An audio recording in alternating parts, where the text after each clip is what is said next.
Meeting of Council open. I'd like to begin by respectfully acknowledging the traditional custodians on the land in which we meet tonight, the Whadjuk people of the Noongar Nation. We acknowledge their elders past, present and emerging as we continue to grow our community together. And I'd also like to welcome you in the Noongar language by saying Kaya Wanju, Mali Budja. Hello, welcome to Swan Country. So a warm welcome to all those present in the gallery, those watching on the live stream at home, to councillors, staff and to members of the media. Item 2, the disclaimer. The City of Swan disclaims any liability for any losses arising from any person or body relying on any statement, discussion, recommendation or decision made during this meeting. Where an application for an approval, a licence or the like is considered or determined during this meeting, the City warns that neither the applicant or any other person or body should rely upon that discussion or determination until written notice of either an approval and the conditions which relate to it or a refusal of the application has been issued by the City. Please note that this meeting is being live streamed. The recording will also be archived and made available on the Council's website after the meeting. If you choose to participate in the meeting during public question time or public statement time, it is assumed you give your consent for the audio to be recorded. Please keep your comments respectful to the Council, to other members of the community. Visual images of the public will not be captured. Conditions of entry: no electronic, visual or audio recording or transmitting device or instrument is permitted to be used.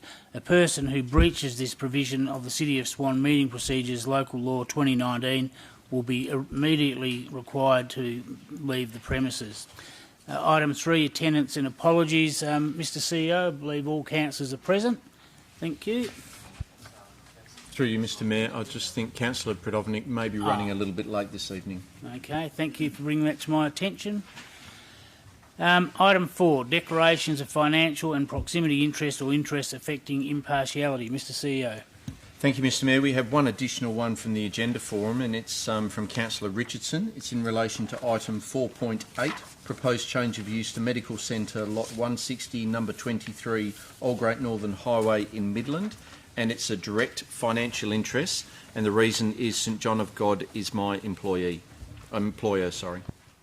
Thank you. Any other councillors from the floor?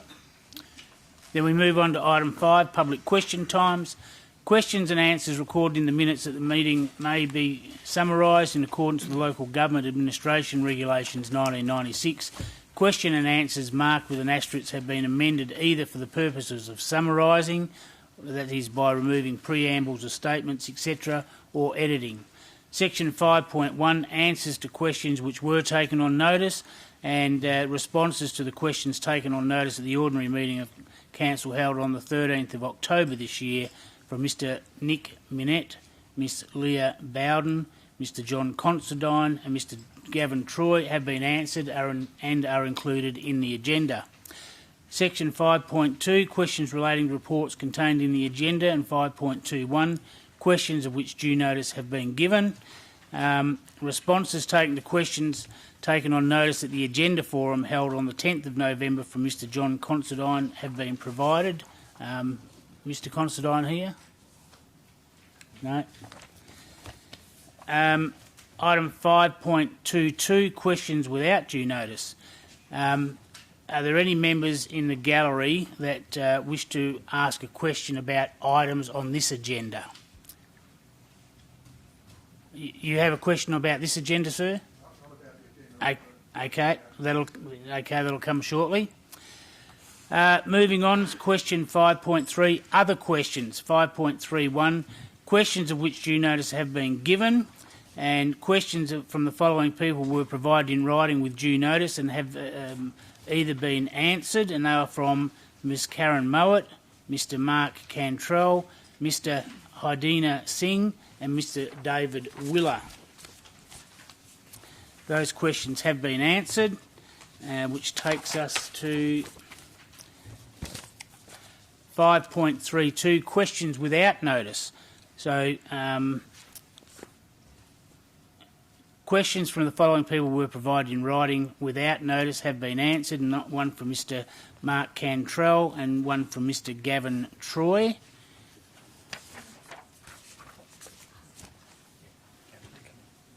So if you want to come, is Mr Cantrell here first? No, then Mr Troy, you may come up.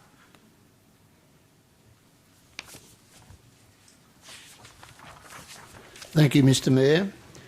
I refer to a question I asked at the last meeting of Council, and I repeat that here again. I wasn't satisfied with the answers coming from staff. I think there was a number of points completely overlooked, and I have explained that in the detail I've provided you with, which has been excluded from that. I just make the point on preamble. Unless you can put preamble up with some questions, the public don't understand what you're asking. If you go to the point of then making statements, you're not permitted to ask a question. There is a hole in your system, I draw to your attention. But I think with your tolerance, Mr Mayor, I can probably get by. Mr Troy, if you can make it as concise as you can, Yes. and then ask your question. Thank you. Right. I have concern with the responses from the city officers as they'd failed to address my question. Question 1, are you, Council, satisfied to leave the decision for the review of the MRS Amendment 1313/41 decision, as the response suggests, in the hands of state government agencies and without your Council providing full consideration followed by an appropriate request? Question 2, and I hereby repeat my question of last month. Will the Council examine this issue fully and give consideration to requesting the State Planning Commission to review the decision of 2018 MRS Amendment 1313/41 applying to the realignment of the national rail freight route through Bellevue and Midland, further to the more easterly alignment?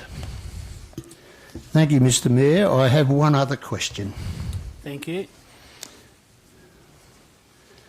My question 3, Mr Mayor, emerges from the following experience, and I acknowledge your ongoing interest and that of the CO in exchanges I've had with both of you on this matter. My concern is that this matter is fading with the passage of time, and I'm referring to the meeting of the Midland Land Redevelopment Committee and its decision on the development of the Bellevue rail car site. So I am concerned that if this matter is left for a period of time, it will fade, and the concerned parties, which should not be allowed to pass without condemnation of the practices followed by the Development WA in considering development applications on government agency controlled land. Following my submission to Development WA in regard to the above development application, Part 2, made by the applicant, the Public Transport Authority, I, along with other submitters, were provided the opportunity to address the Midland Land Redevelopment Committee on the 12th of October, and I understand your former mayor continued his address on that day and the 13th. My fellow submitters were BOS Trailers, the Managing Director Bob Wright, and Bellevue Ratepayers Association President Mr Mark Richards, who happens to be sitting behind me, as well as your then Mayor, Councillor Kevin Bailey. To my knowledge, and I've held discussions at length with the two parties first nominated, is that all four parties, including myself, have taken some offence to both the process undertaken and the lack of planning principles applied. To consider as adequate the representations with limited Zoom time transmitted discussions, camouflaging body language, eye contact, limited time for presentation, was 5 minutes only permitted on detailed material, narrow interpretation by the Midland Land Redevelopment Committee on their role in considering planning principles, the exclusion of consideration of the service roads surrounding the development area, the particular exclusion of consideration of Robinson Road closure issue because of an earlier ministerial announcement that in effect, in itself, connected the closure decision to being based on the very development involved with the application. Can you ask your question succinctly, please, Mr Troy? Mr Mayor, we all welcome the development of rail manufacturing centre and servicing in the metropolitan areas.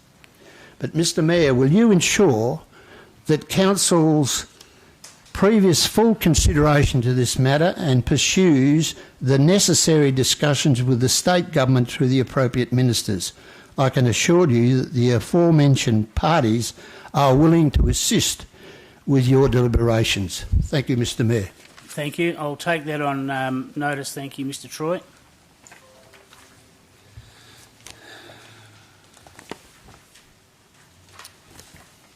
Moving on, are there any other questions from the public gallery on any item? If you could please come to the microphone, state your name and ask your question, please. Mr Mayor, fellow councillors, my name's Rad Dickerson. I'm a Henley Brook resident. I've asked this question at a number of meetings. It's about the development contribution plan for Henley Brook. When will it be released? There's approximately 30 of us at the moment hanging and with prices decreasing rather than increasing, so we're all suffering quite badly. Thank you. Mr Vanderlyn or Mr Russell, have you got a time frame or would you like to take the question on notice? Mr Mayor, the review of the costings is currently with the city's quantity surveyors. When that will be back with the city before Christmas, and then with not having meetings over the Christmas period, it will come back to the council at one of the first meetings next year. Whether it's going to be able to make the February or the first meeting or the one thereafter is to be seen. Will be determined by the outcome of the review by the quantity surveyors. Are you satisfied with that, Mr Dickinson, being the first couple of meetings of next year? Thank you, Mr Mayor. Last meeting I attended, it was to be released in November, hence the question now. No, I understand that. I'll ask again, are there any other questions from members in the gallery about any item?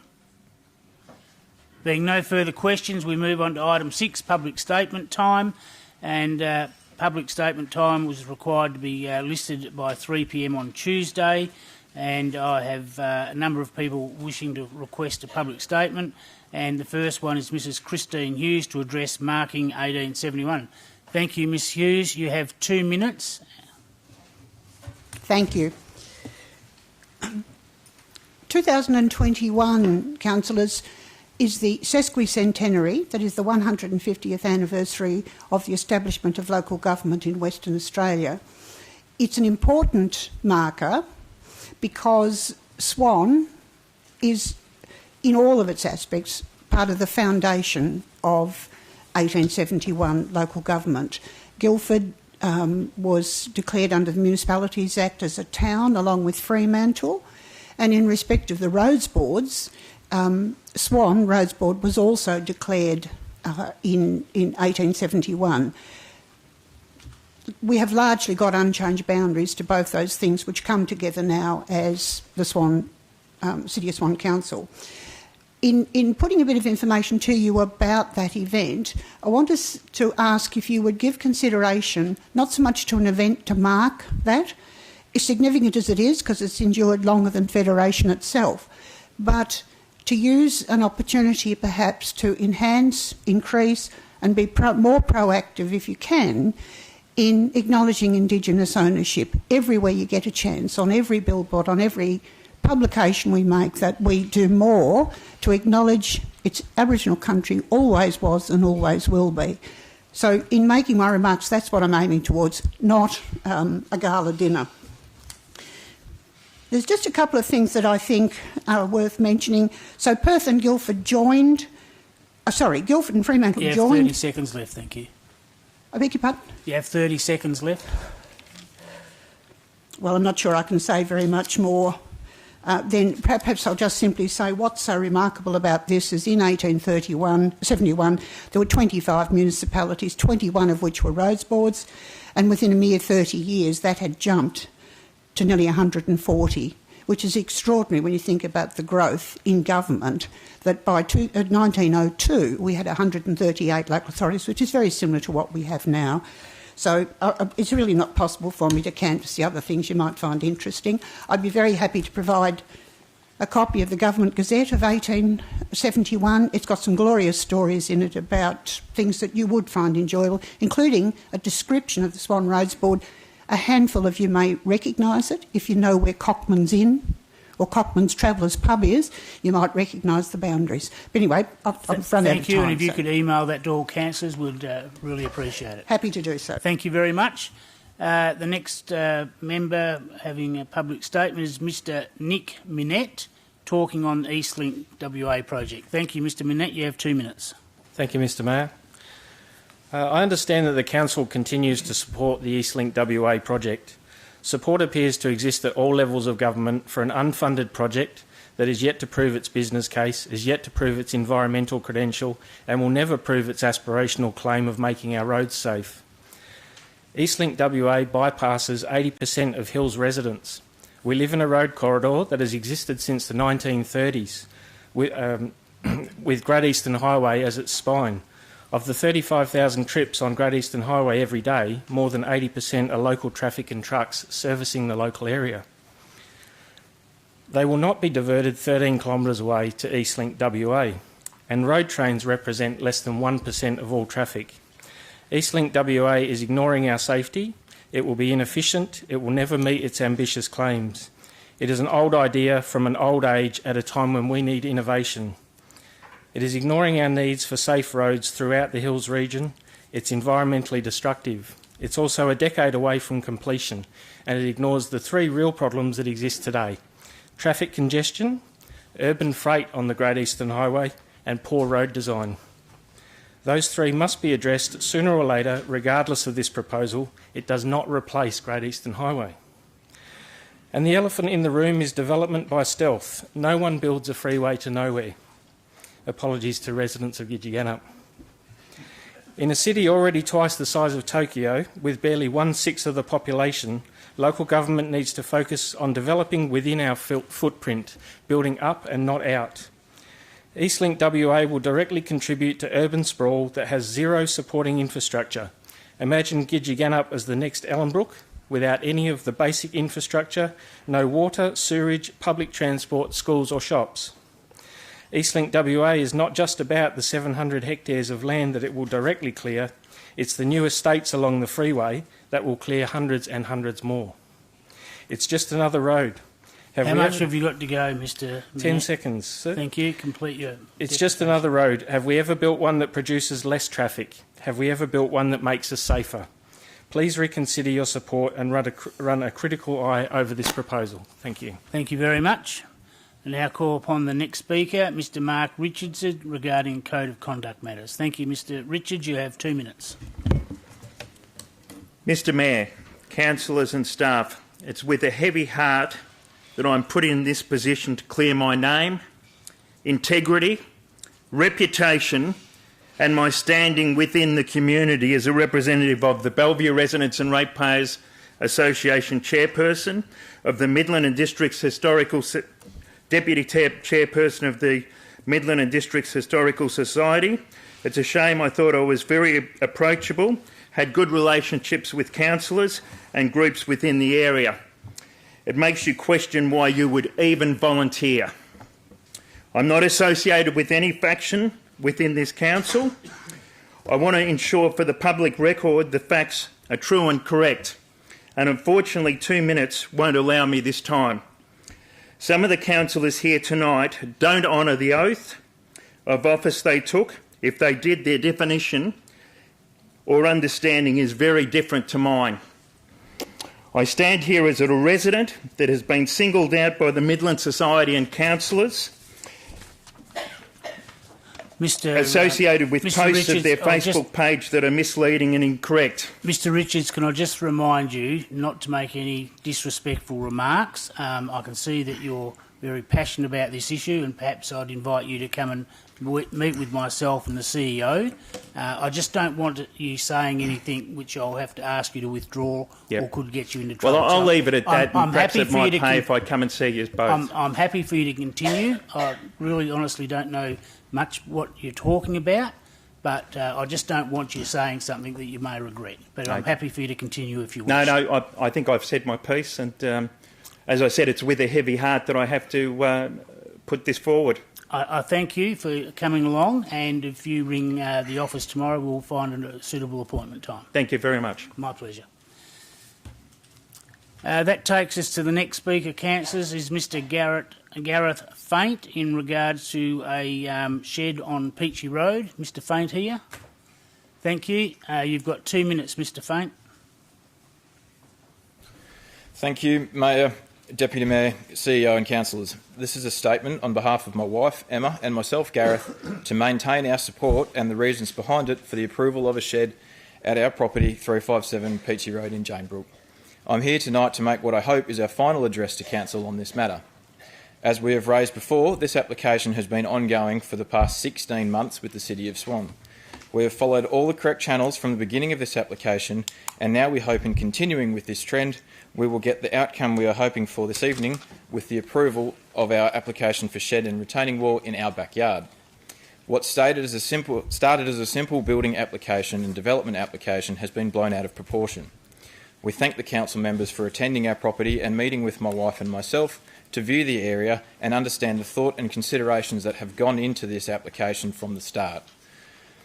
We are outside of the R-code guideline for a total height of this shed by 23 centimetres, due to a retaining wall required to maintain the specified level, as all of our block is on an incline. We have worked hard to maintain the biodiversity present on our block and worked tirelessly to minimise any detriment to the environment and to all of our surrounding neighbours and their enjoyment for the last 16 months. There has been numerous design changes documented in correspondence with the City of Swan Planning, trips to the City of Swan office to clarify, engage and amend our application. You have 30 seconds left. We have chosen this location wisely. It is the lowest point on the block and maintains mature trees. It minimises ground disturbance and allows for future development of our property, including rainwater storage and a yard for our now growing young family. The City of Swan Planning team has recommended this application for approval, and we hope the council will sit on the same side as the local government that it represents. Thank you all for your time. Thank you very much. And I now call upon the last speaker, Ms Carol Farrell, in relation to item 4.10, proposed tavern, Action Road, Malaga. Thank you, Ms Farrell. You have 2 minutes.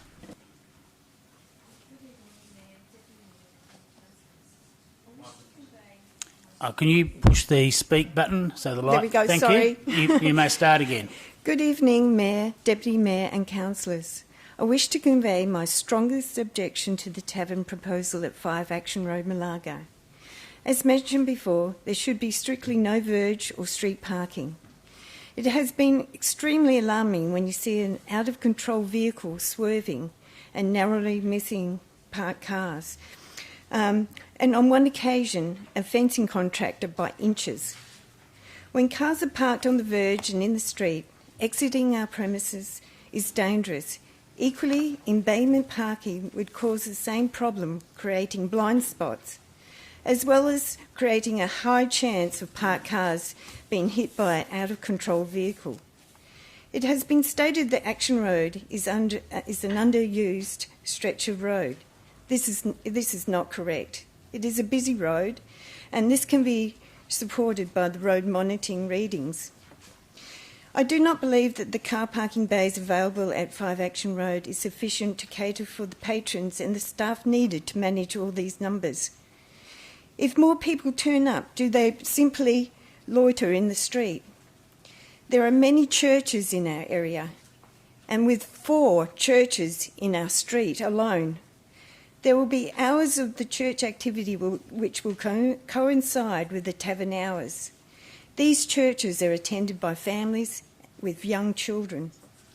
I do not believe the tavern should operate from this location. I am appealing to you to reject this proposal for a tavern at 5 Action Road, Malaga. Thank you. Thank you very much. That completes public statement time. We now go to item 7, petitions. Are there any petitions to be submitted by councillors or member of the public? Councillor Congdon. Thank you, Mr Mayor. I have a petition of approximately 80 names, and no signatures, 80 names. Objection to the proposed education establishment, Asterion Drive, Henley Street in Henley Brook. And it reads, we the undersigned strongly object to the proposed school being built in Henley Brook for the following reasons. It will have a massive impact on our area with regard to traffic, noise levels and impact on the environment. We will not be able for use, it will not be available for use and benefit of the whole community irrespective of ethnicity, religion or culture. 4-5 schools are already planned to be built by the Department of Education in the Henley Brook Development Plan, therefore not required. Can I submit that, Mr Mayor? Thank you, Councillor Congdon. Councillors, this is an item subject to a RA referral tonight. It's item 4.5 on page 262. So I'll be looking for a motion to accept that petition and then forward it to the JDAP. So move Councillor Parry, seconded Councillor Kiley. Is there anyone against? Being no one against, I declared that carried. Moving to item 8, deputations. Deputations were held last week on the 10th of November. And item 9, announcements by myself, the presiding member. I've just got a few brief comments to make, councillors. Firstly, I'd like to welcome you all to the first meeting of the new council.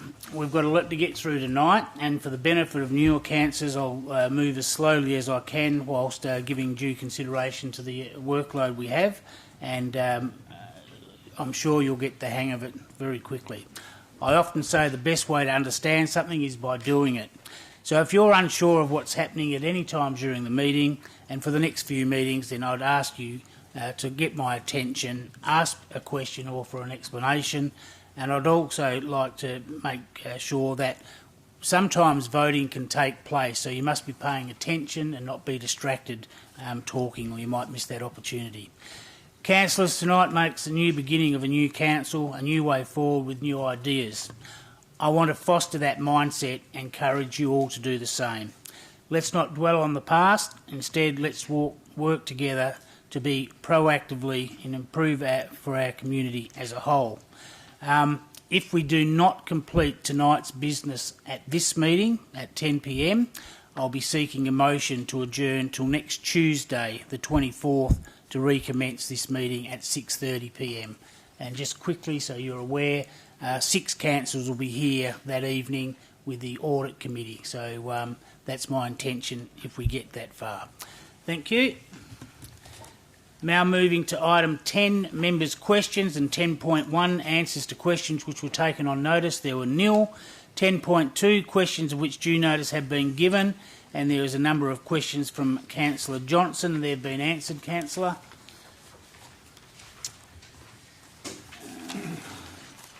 .3, questions of which due notice has not been given, and Councillor Johnson, you tabled some more questions. Have you seen those answers? Thank you.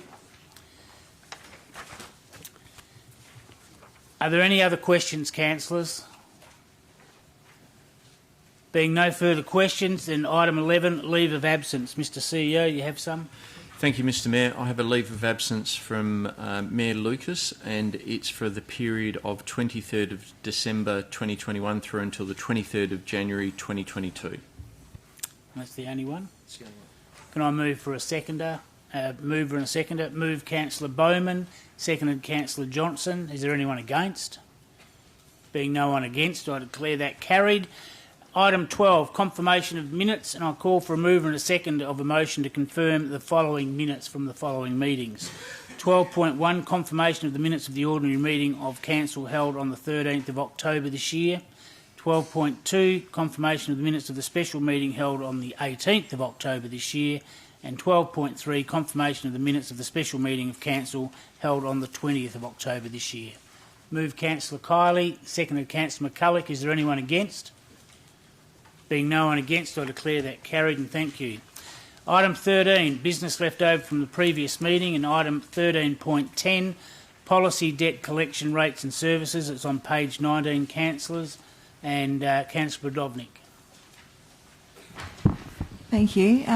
Tonight I ask that Council resolve to defer consideration of the POLC debt collection policy and instruct the CEO to facilitate 1. More discussion about initiatives to help vulnerable ratepayers that have been mentioned in the report but not included in the policy, for example, bill smoothing, centre pay and a partnership with Midlas. 2. Further investigation into bill smoothing to decide if we do actually need to employ a full-time person to do this role, or if there is another, more cost-effective way for ratepayers to pay smaller, regular amounts towards their rate bill. 3. A council briefing session to discuss the implementation and financial impact of people-oriented solutions before this policy comes back to council. 2. Record the reasons for changing the officer's recommendation are: 1. More information about proposed people-oriented solutions will enable council to work out the best way to proceed with this policy before it is endorsed. 2. Putting people-oriented solutions that were identified by council and referenced in the report to council into our actual policy, A, provides more clarity, B, ratifies a commitment to these improvements, C, sends a positive message to ratepayers. And 3, the city already has a debt collection process in place, so taking a bit of extra time to get this right won't impact the city's current administrative process. Thank you. Do I have a seconder? Seconded Councillor Jones. Is there anyone against? There is. You wish to debate it, Councillor Johnson? Yes. Okay, I'll hand over to you, Councillor Brodovnik. You have 5 minutes for your debate, please. Thank you. The creation of this policy has been a journey that began with the previous council, but it will be the legacy of this council when it's ratified. Tonight, I ask the council to hang back just a little longer to get this legacy right. The City of Swan has a successful rates collection process already in place, and this draft policy largely outlines what the city does. But it also moves on to more fully consider people who are vulnerable. How we proactively identify these vulnerable people in our current process is another area I think we need to look at as a council. And how we deal with them is another consideration. The previous council discussed the debt collection process and came up with people-oriented solutions for those in situations of vulnerability, and this draft does reflect some clear improvements, which is great to see.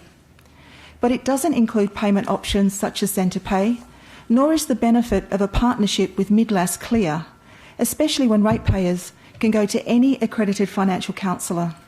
Personally, I would be happy to pay the modest fee to Midlas, but if we are proposing to partner with them, what does that actually mean? The benefits of that partnership should be clearly outlined in our policy so people better understand what is being offered through that partnership. Bill smoothing was my favourite suggestion. Small payments over a 12-month period would go a long way towards helping people keep on top of their rates bill. But what's the difference between that and a direct debit? And why will bill smoothing cost us $90,000 a year? Let's take a closer look at what we can do that doesn't incur extra fees and charges to our ratepayers. What other options can we look at to help people pay small amounts over 12 months that doesn't charge them interest? We can point people to interest-free loan providers who will borrow money to people so they can pay their rates, City of Swan rates bill in full, and then put them on a low fee put them on a low fee monthly repayment plan. These are repayments we don't need to worry about because we've been paid in full. They're dealing with that service provider. Centre pay was another suggestion. If we're going to offer it, we should include it in our policy. Tonight I'm asking Council to support a short deferral so we can nut out the fine details and really create a great policy that provides clarity, is informative and gives good support to a percentage of ratepayers that need that extra support. Currently, the objective of the policy is to provide ratepayers and council with clarity about the steps the city takes to recover overdue rates and service charges. But this policy can go further. It can also provide more clarity about what practical steps the city is willing to take to help ratepayers pay their rates in a timely manner, so debt collection is kept to a minimum. Please support this deferral so we absolutely get this right. Thank you. Just before I call on the seconder, I'll just advise you that Councillor Catalano realised during the reading of the amendment that she has a financial interest as she is an employee of Midlas, and as soon as she recognised that fact, she alerted me and has quite rightly left the chamber. She will complete the impartiality form on her return. So, Councillor Jones is the seconder. Thank you. Thank you, Mr Mayor. Councillor Prodovnik's covered it extremely well. There's not much more to add to it, but I'd like to emphasise that identifying the vulnerable ratepayers is really important, because I don't think that's been handled properly at the moment. And development of a partnership with the other agencies, we cannot... I can't see that as a problem at all. I think it's a great benefit to us. Thank you. Thank you. Speaker against the motion, Councillor Johnson. Yeah, thank you, Mr Mayor. Look, councillors, there's a slightly different way to think about this. I think the CEO has actually done a really good job with this policy, and the bare bones of what we need are in place. It explains to people what the rate collection policy is. It advises that there is a category of people that are vulnerable, and it points to other external documents to give staff support and guidance as to how to go about collecting rates that are overdue. And it provides the public with information which they did not have before about the process. So that's a good thing, and we need to get that out urgently into the public domain. The approach that I would suggest Council take to this is to approve this policy now, and we can review it after 1 year. So we can spend that next year, or 6 months, or however long it is, having these meetings, looking at people-centred solutions, finding ways of categorising vulnerable people, looking for better ways of doing this, and then amend the policy. Remember, councillors, the perfect is the enemy of the good. By trying to get it perfect now, we're being the enemy of a really good policy. So I think we should be satisfied with a good policy. We can improve on it, as we improve on all our policies, because they come up for renewal regularly. And as we improve it in future years, it will be absolutely perfect. So, councillors, that's why I'm supporting the officer's recommendation. I think we should get on with it, and I'd also point out the deferment doesn't give a date when it's going to come back to council, so it could be quite some time. So, councillors, I suggest we approve it, get on with it, and fix it up later if we need to. Thank you. Thank you. Speaker for the motion. Speaker against the motion. Any other speakers for or against? Being no other speakers, Councillor Prodovnik, you have 3 minutes and you're right to reply if you need them. Thank you. I'll just be very quick. Look, I think I'm just asking Council to just ratify a policy we're absolutely happy with. There's still a few questions that would be worth discussing and talking through, just noting out some fine details. I'm asking for a short deferral, not a lengthy one. I'm leaving that to the CEO's discretion. Please support this opportunity to get the policy right.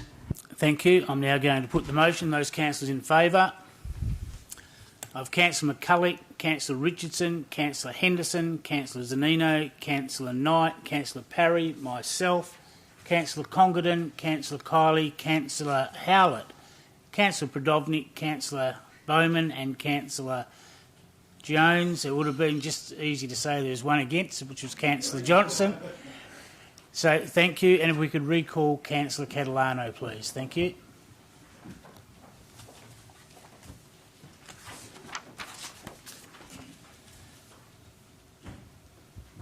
Councillor Bowman, I saw you had perhaps an amendment. Did you wish to withdraw that or continue? Thank you. That takes us to item 13.11, councillors. Consideration of submissions amendment to 132 Local Planning Scheme number 17 to modify boundaries and scheme provisions of the Western Swamp Tortoise Special Use Zone. It's on page 29 of the agenda. Councillor McCulloch. Yes, thank you, Mr Mayor. Councillors, my proposed motion is the Council resolve to note the submissions received on the proposed amendment number 132 to the City of Swan Local Planning Scheme number 17 and the correspondence of the Environmental Protection Authority to the City of Swan dated the 30th of September 2021. 2, to not support proposed amendment number 132 to the City of Swan Local Planning Scheme number 17 for the following reasons. 1, the Environmental Protection Authority, the EPA, has advised the City that it is reviewing its Guidance Statement 7, Protection of the Western Swamp Tortoise Habitat, Upper Swan Bullsbrook, 2006, and it is uncertain whether the minimum lot sizes proposed by Amendment number 132 may be consistent with the EPA's position after its review of Guidance Statement 7. 2. Council cannot be satisfied at this time that proposed Amendment number 132 would be consistent with the protection of the western swamp tortoise habitats in Upper Swan. And number 3, forward the amendment documentation and schedule of submissions to the Western Australian Planning Commission with the request that the Honourable Minister for Planning does not grant approval to the amendment at this time. 4, advise the applicant, affected landowners and those who lodged a submission of the Council's decision accordingly. Thank you. Do I have a seconder? Councillor Bowman. Is there anyone against? Being no one against, I declare it carried unanimously.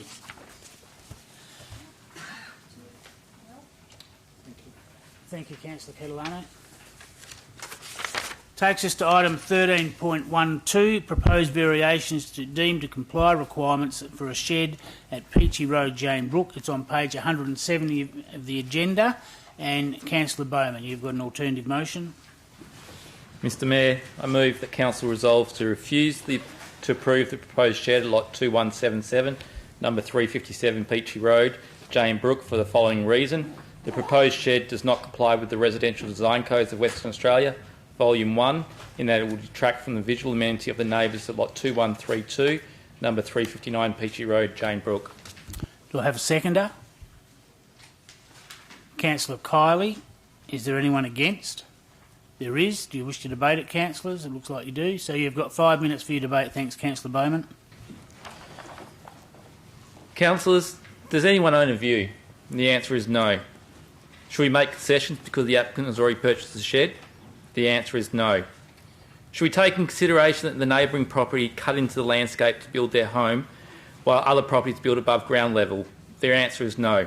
So what we have here is a request to build a shed for all intensive purposes is fully compliant, except for the fact that due to the topography of the land, there is a need to construct a new 1.5 metre high retaining wall, which results in a total wall height of 3.9 metres instead of 2.4. Existing currently at the rear western side of the property is a retaining wall of 2.66 metres in height. Do we know whether this retaining wall has the ability to support another retaining wall of 1.5 metres? The answer is no. We do not, as the approved civil engineering plans for that retaining wall does not contain any qualifications with respect to the use of the higher land behind it. Did the application for the shed come with the engineering certification for the pad? Their answer is no, it did not. The neighbours will be looking at a 1.5 metre high rock retaining wall with a 2.4 metre high shed on top.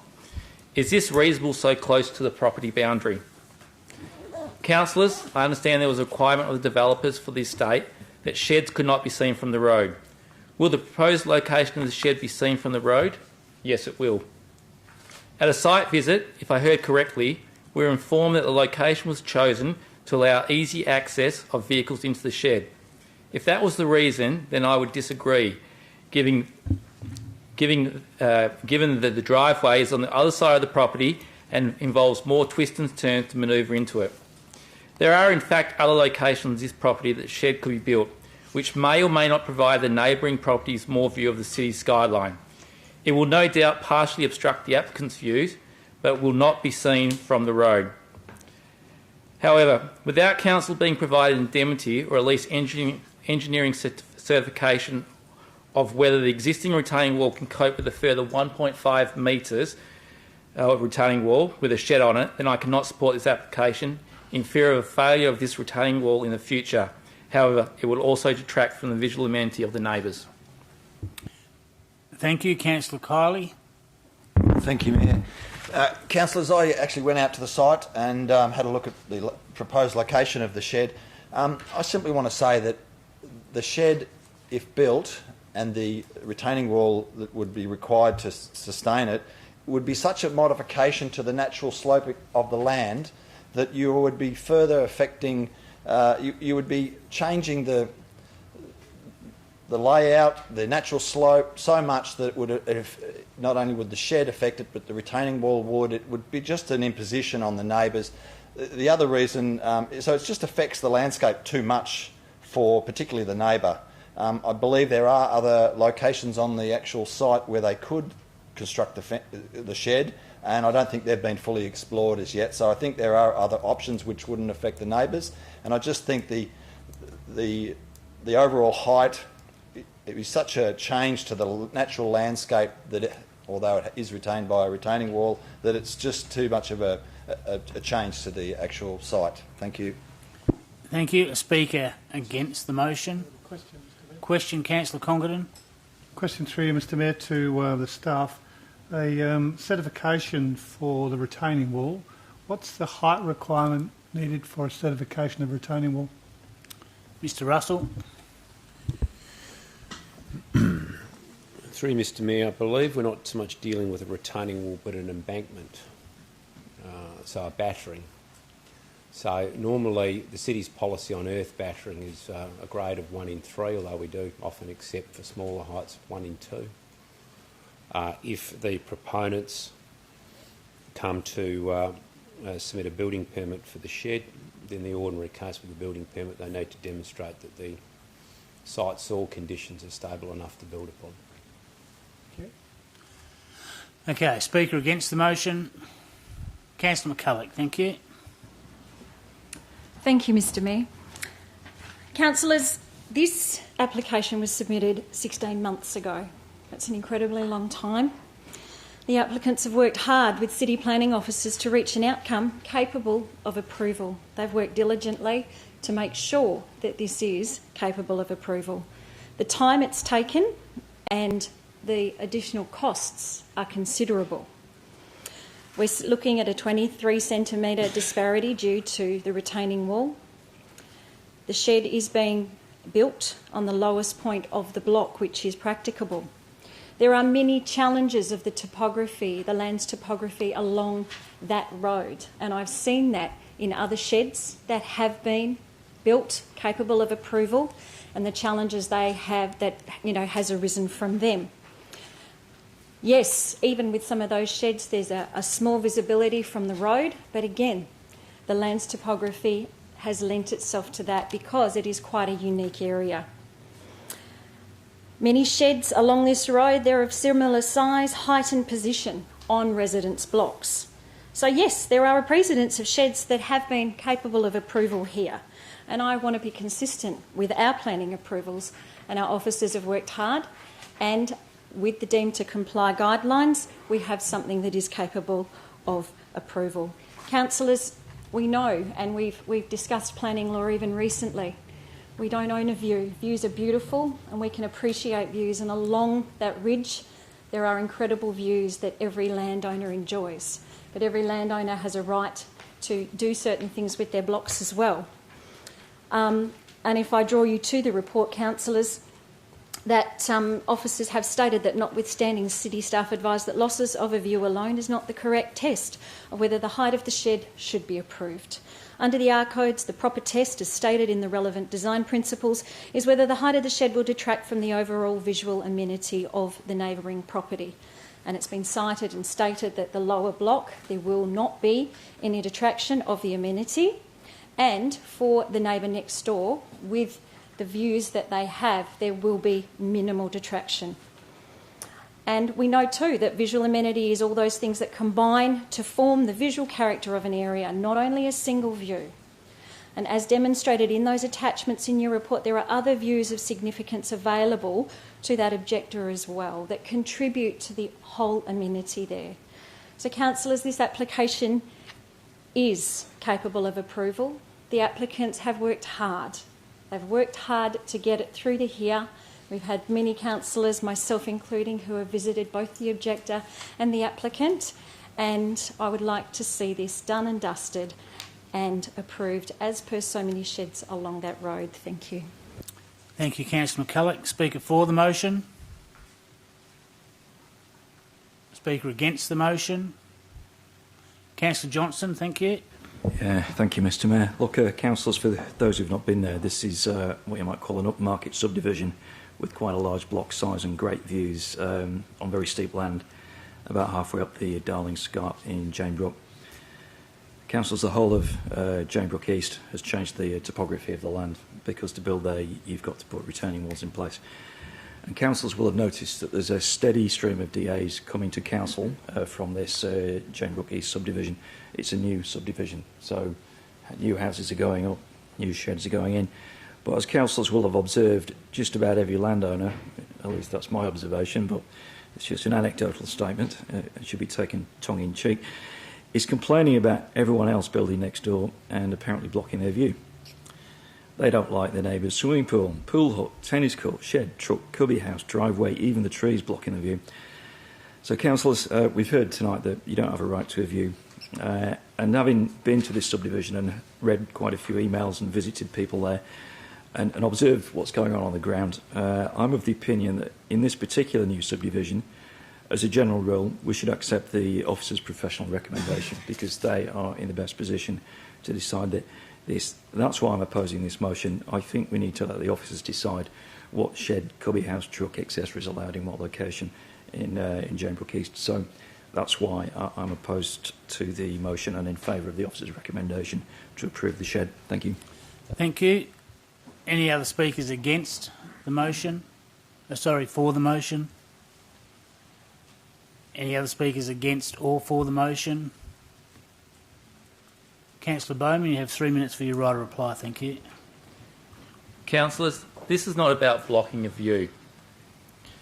We heard that an embankment, abatement, whatever it was, should be 1 in 3, but sometimes 1 in 2. The shed is 2.65 metres from the side boundary going up 1.5.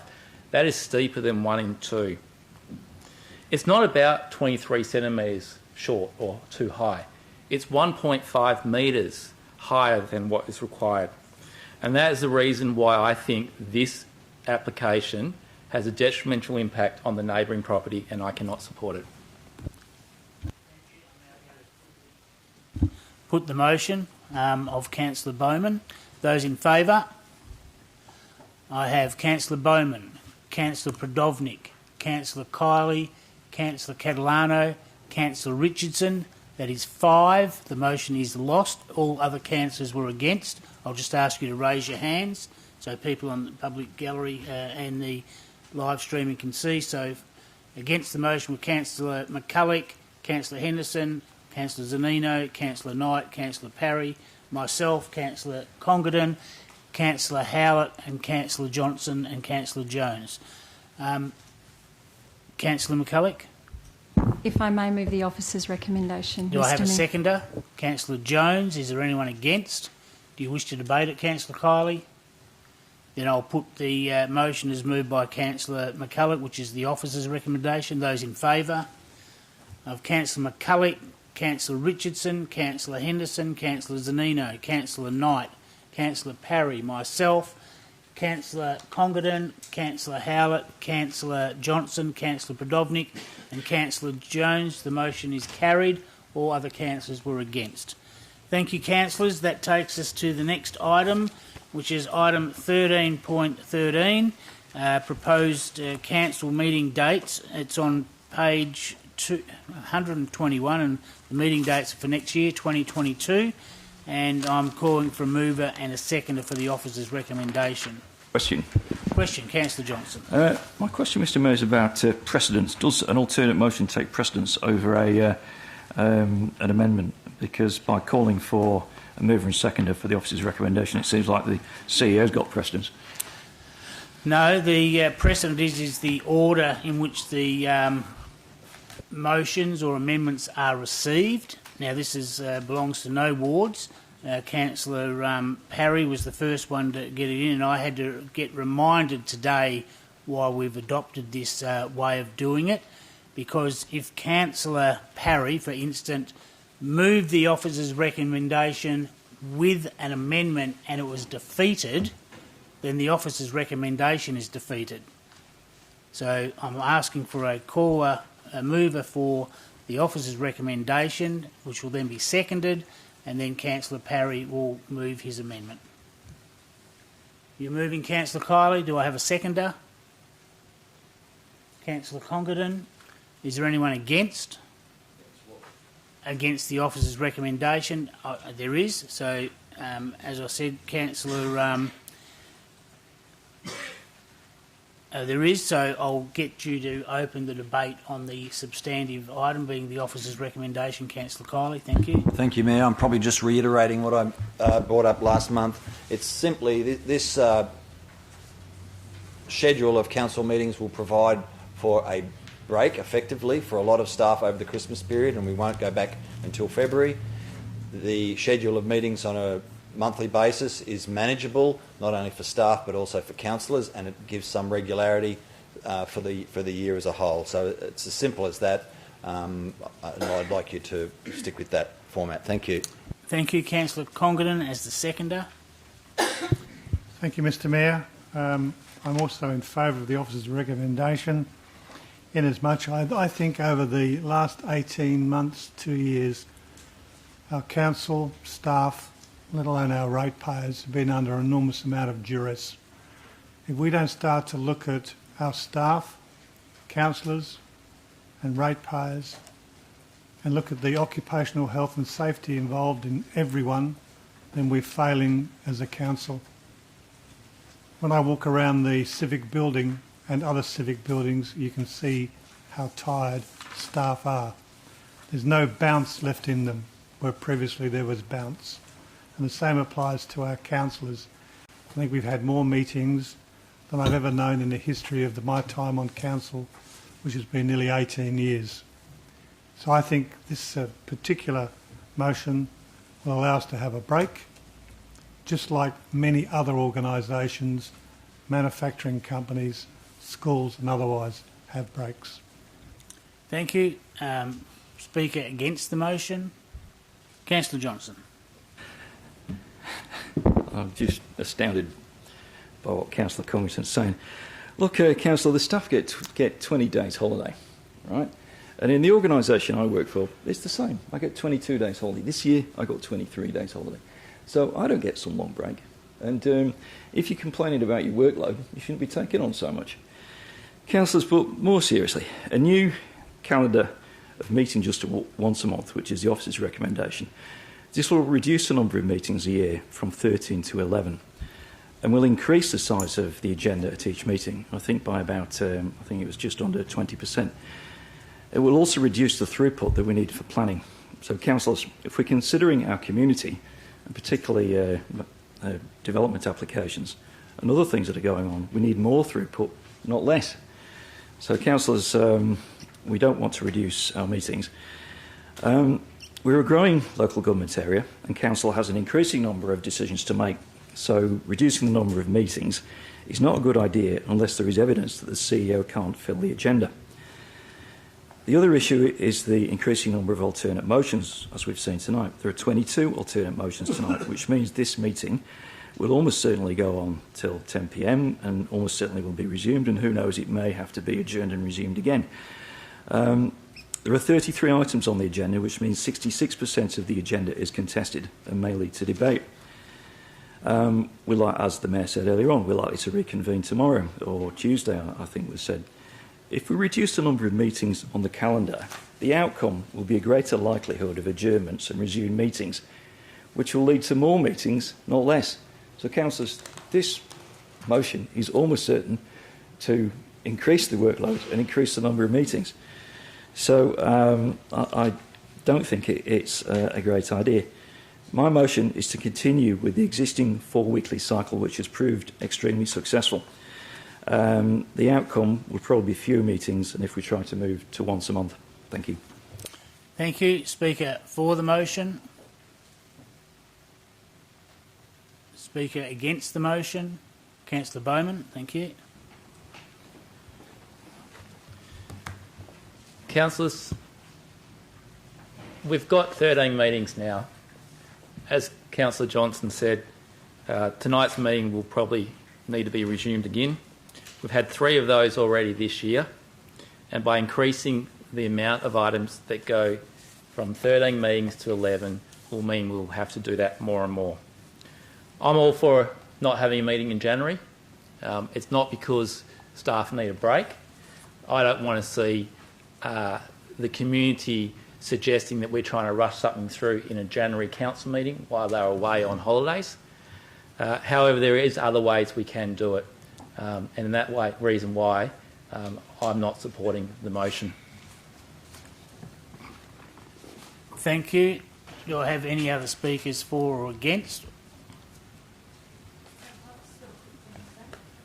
You speaking for or against, Councillor Catalano? Thank you. Yes, thank you. And I said the same thing at the last time this was at council, which is that there's just no getting away from the fact that this council has got a lot of work to do. It's got a lot of new work to do. It's got a lot of work to do in changing the way things are and have been for some time, which is what ratepayers have asked us to do. There's a new council with a lot of questions to ask. There's a lot of questions to be asked. And I dispute that everyone's feeling tired, because actually I think this council, as was demonstrated at last week's agenda forum, has got a lot of energy. And they've got a lot of energy to ask a lot of questions and get as much information as they can to make the best decisions for everyone, staff as well as ratepayers, residents, the whole of the City of Swan. And don't forget that at any time, councillors can, take a break, so they're not obliged to come in every single meeting. They can also take a break. And I might also just mention, although we're not really talking about it with this motion, but perhaps there might be more potential for Zoom meetings for councillors that can't physically make it in, and that may make it easier for them to attend meetings. And I agree with Councillor Johnson in regards to staff. I mean, we all have our employment obligations. We've got our annual leave, and we have to do the work that we've got to do. So I think by reducing the number of times that we're scheduled to go through the work in this chamber, we're actually going to end up making more work for ourselves. It's going to be more disjointed. We're going to end up with meetings that are split, when in fact what we should be doing is just getting through the work in one night, and not having to carry over and come back and rethink about it, and then that then banks up into briefing session periods and other things that we want to get on with thinking about. So I don't support it. I prefer the alternative motion. Thank you. Thank you, Councillor Catalano. Any other speakers for or against the motion? I wish to move the amendment, Mr Mayor, as well. Amendment, Councillor Parry, what would be your amendment? So the one is on page 20 in the Council's handbook, reconfirm the previous resolutions of Council to take a short recess during any agenda forum or ordinary special council meeting that continues past 2 hours, the exact time to be determined by the presiding member. B, conclude all agenda forums no later than 10 p.m. C, adjourn all OCMs or ordinary council meetings not later than 10 p.m, subject to the conclusion of debate of the item under consideration at that time. D, an adjourned ordinary meeting of council is to reconvene at 6 p.m. on the first available business day with due consideration of council commitments. And the reason? Reason is to record the reason for the amendment is council should reconfirm its position in relation to the adjournment of meetings so that members of the public and new councillors are aware of this position in relation to agenda forums and council meetings. Thank you. Do I have a seconder for the amendment? Councillor Jones, is there anyone against the amendment? There is. You wish to debate the amendment? Then you've got 5 minutes, Councillor Parry, to discuss your amendment. I'll be very brief, Mr Mayor. I just want to reiterate what we've already agreed to in regards to previous council resolutions that we have. Also in regards to B and C, a lot of us have a 30-minute drive to get home as well. We also work full-time. By the end of the day, I'll be probably up to 14, 15 hours of work as well. It's an OHS reason for a lot of the staff as well. So that's why I'm moving the motion, and D allows us to get back to, if there's any leftover motions after the first meeting, we can always come back to it afterwards. That's the reason why I moved it. Thank you. Thank you.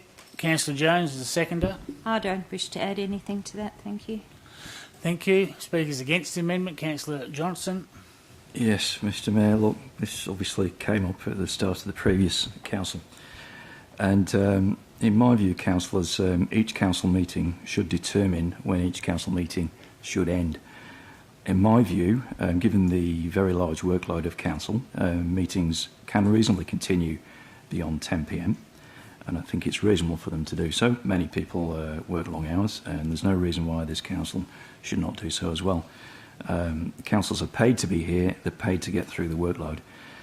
At the last meeting at the Agenda Forum, I think we continued until about 11. There was only one person complaining, but I think that councillor could have put their hand up at 10 p.m, pointed it out, or they could have just left. So councillors, if 10 p.m. is too late for you, you can leave. And the other point is that councillors could give consideration to speaking less or speaking more quickly, and not taking the whole 5 minutes. So, in addition, I think it's something that councillors need to be aware of when they're getting into this role, is that they will need to work long hours. It is intended to be an evenings and weekends role. And it's also intended that you would have a day job to support yourself. So, if you're doing an 8-hour day and then you're going to be here until 11 p.m, well, that's what you need to be prepared for when you're getting into this. So, councillors, we need to demonstrate to our community that we are a hard-working council. Our staff get time in lieu, or I believe they get paid overtime, probably the more junior ones. We're here to work, and I think we need to put this 10 p.m, it's all too much for me, behind us. I think we need to let each council meeting decide whether we should continue past 10 or whether we should extend it. Incidentally, councillors, I've just finished by saying this motion does not bind any future meeting of council. At any point, we can resolve to continue the meeting, and I think often we should. If we think it's going to go until 11, 10:30, 11, then we should continue, as we did very successfully at the Agenda Forum. Thank you. So please vote against this motion. Thank you. Speaker for the amendment. Any other speakers against? Councillor Bowman. Mr Mayor, I'd like to move an amendment to the amendment. And what is your amendment to the amendment? I'll have to defer to Ms Albrecht for some advice. I believe that Councillor Bowman may be able to, but I'll just seek some advice. Thank you. Ms Albrecht. Through you, Mr Mayor, I have previously advised the council that you aren't allowed to amend an amendment, and I have to correct myself on that in that case. You are only allowed to debate one amendment at a time, and I know which section of the meeting procedures local law you're going to go and have a look at, Councillor Johnson. The fact that you can only debate one amendment at a time doesn't mean that you can't amend an amendment. It just means that when you amend an amendment, you have to debate the amendment to the amendment. Then once you've debated that, then you move back to the amendment. And then once you've debated that you then move back to the substantive. I understand that that's confusing, but you are technically able to move an amendment to an amendment. I've found it in the guidelines from the department, Councillor Johnson. I'm happy to show you that after the meeting. So, first of all, I take that advice, which has been contrary to previous advice. I'll allow the amendment to the amendment, Councillor Bowman, but I'll just say everyone's been talking about time is precious, so if you can put your amendment so we can further discuss and debate it. Thank you. Mr Mayor, just quickly, my amendment is, and it's very similar but not quite as specific, that at the conclusion of 4 hours of either the council meeting or of the council forum, the presiding member is requested a vote from council members present on whether to conclude the meeting or continue for another 30 minutes, and continues to do so after every approved 30 minutes extension has lapsed. Do I have a seconder to that amendment? Councillor Johnson. Is there anyone against? There is. You wish to debate it, Councillor Colley. And Councillor Bowman, if you can just open the debate on your amendment to the amendment. Thank you. Okay, Mr Mayor, just quickly, we had an example at Council Forum. We had gone past 10 o'clock. We had people in the gallery who had been waiting here all night. I would not like us to see the situation where 10 o'clock, that's it, and people who've been waiting to present have to come back the next time. We need some flexibility in this. Again, Mr Mayor, if it gets to 10 o'clock tonight and we've got 3 items left, I would not like to come back next Tuesday for the council meeting. I would like to continue for the next 20 or 30 minutes to finish that meeting, and hence the reason my amendment to the amendment. Thank you. Councillor Johnson is the seconder to the amendment. Yeah, look, I think Councillor Bowman's idea is excellent because it gives autonomy, flexibility, agility to council. It's responsive to community needs and is responsive to our workload. And councillors, I'd just like to point out I did resist the temptation to amend the amendment to the amendment. I'm glad you did. Speakers against the amendment to the amendment. Councillor Kiley, thank you. Mayor, I'll try and be quick because they've got a lot of actually important issues we want to get on with tonight, and a lot of people in the gallery wanted us to get into those issues.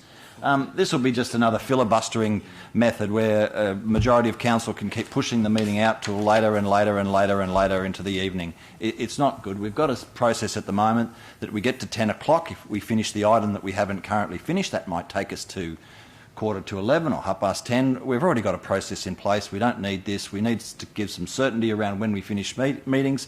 We have an obligation to staff in terms of OH&S to look after them as well. It's not just about us working late into the evening. We want to make sure our staff get home so that they can get back the next day and put in a productive day's work. Thank you. Thank you. Speaker for the amendment to the amendment. I have a question, Mr Mayor. Question, Councillor Congdon. I'll put my question through you, Mr Mayor, to Councillor Bowman, if I can. Is the intention then that it would be 30 minutes continued after a vote to 30 minutes, followed by a vote to 30 minutes, followed by a vote to 30 minutes, followed by a vote to 30 minutes, followed by a vote to 30 minutes, and we find ourselves at 1 o'clock in the morning going to a vote for 30 minutes, followed by a vote for 30 minutes? Could I have that answer, please? You get your answer, Councillor Congdon? Vote, yep. He said yes, it is. Oh, I thought I heard someone say yes, it is. Might have been Councillor Johnson on your behalf. So your answer, thank you, Councillor Bowman. So, Mr Mayor, that could be the case, but I expect with each passing of 30 minutes, there may be less and less councillors that would vote for an extension. It's more about whether we've got a few items left to be able to continue for that 30 minutes. Okay, and Mr CEO, you've got a point of clarification or question? Through you, Mr Mayor, just to Councillor Bowman. With the amendment to the amendment, would that then remove B and C from the original amendment raised by Councillor Parry? Correct? Yeah. So is it all councillors aware that if the amendment to the amendment that we're currently debating is successful, then the amendment by Councillor Parry would delete items B and C? I just want to make sure everyone's certain of that. So, any speakers for the amendment to the amendment? Speakers against? Any other speakers for or against? Then Councillor Bowman, you will write a reply. Thank you. Just quickly, Mr Mayor, we already have to have a vote at 10 o'clock to adjourn the meeting. This is just putting it in a little bit different way. Thank you. I'm now going to put the amendment to the amendment. Those councillors in favour. I have Councillors Bowman, Councillor Johnson, Councillor Howlett, Councillor Catalano, myself and Councillor Knight. The amendment to the amendment is lost. So we go back to your amendment, Councillor Parry, and I'll just look back at my notes. A speaker for the motion, or speaker for the amendment. Any other speakers for or against the amendment of Councillor Parry? There's no more speakers. Councillor Parry, you'll write a reply, please. I did enjoy talking too much by Councillor Johnson. It was quite funny. In regards to the hard working part, that's what Part D covers in regards to an adjourned ordinary meeting of council is to reconvene at 6 p.m. on the first available business day with due consideration of council commitments. I think that shows we're also hard working. Again, let me restate, some of us have full-time jobs working 15 hours a day by the end of 10 o'clock, and also looking after the staff as well is very integral in this process as well. So I strongly request Council to accept my amendment, and we go on from there. Thank you. Thank you. I'm now going to put the amendment to the substantive motion, which is the officer's recommendation. Those in favour? I have Councillor Jones, Councillor Prodovnik, Councillor Kiley, Councillor Congerdon, myself, Councillor Parry, Councillor Zanino, Councillor Henderson, Councillor Richardson and Councillor McCulloch.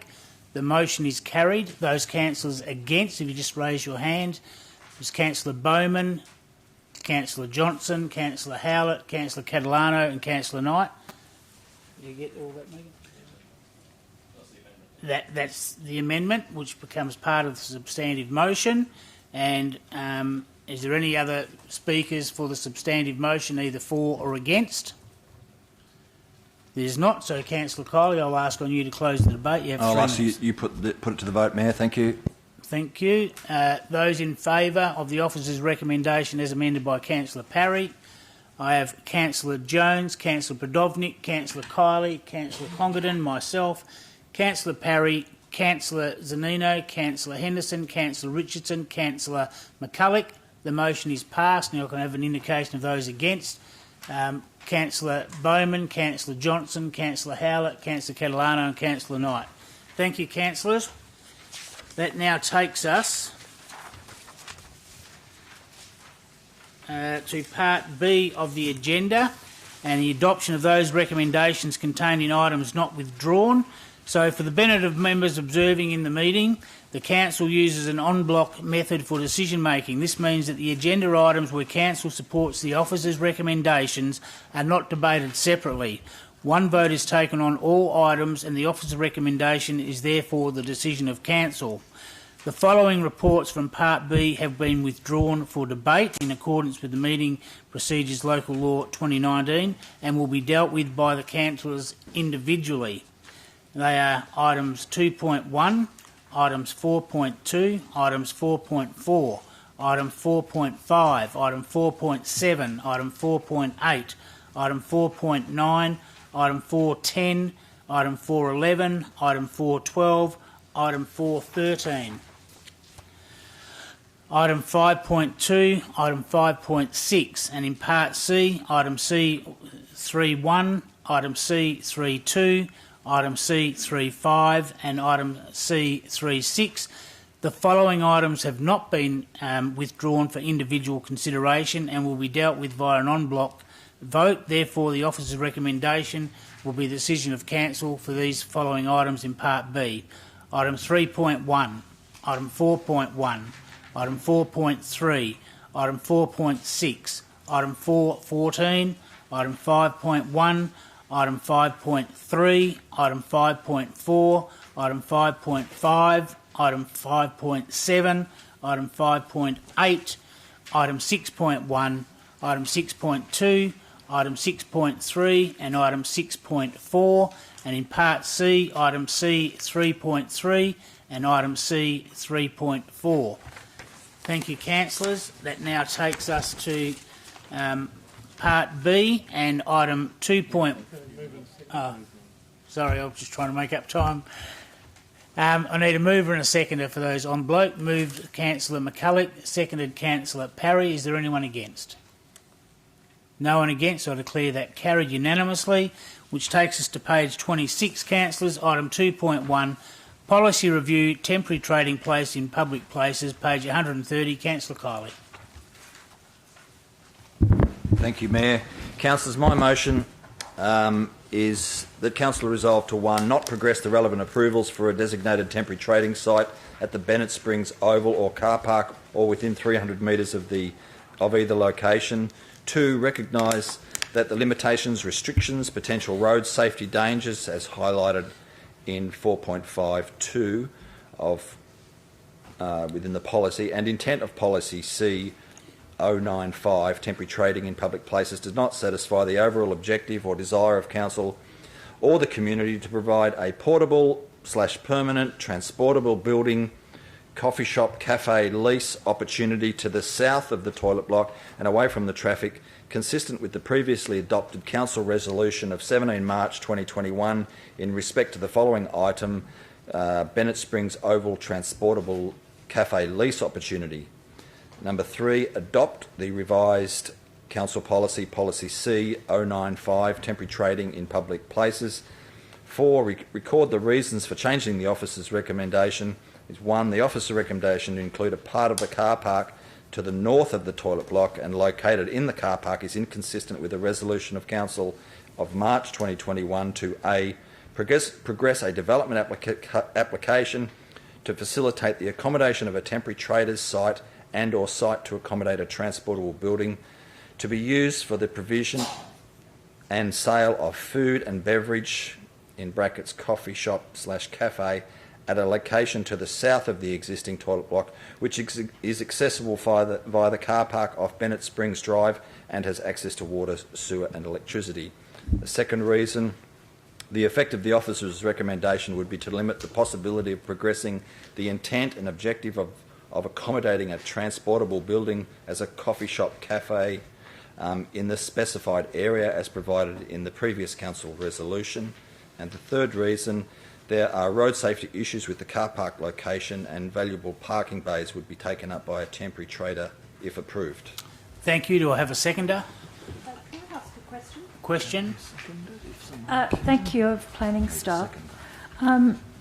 Just in regards to the previous motion for the permanent transportable there, does this temporary trading, if there's a temporary trading site at the car park, does that basically cut across or is it inconsistent with that previous resolution? Mr. Mayor, thank you. Officers investigated the inclusion of this site in fulfilment of council resolution also in March 2021. So if you look on page 131, resolution 3 there required the staff to investigate the site for inclusion as a designated site. Our investigation of whether it's possible to include it as a designated site has indicated that there's currently no real demand for it, but in terms of the policy, it can be accommodated. So therefore, we recommend that it can be included as a designated site.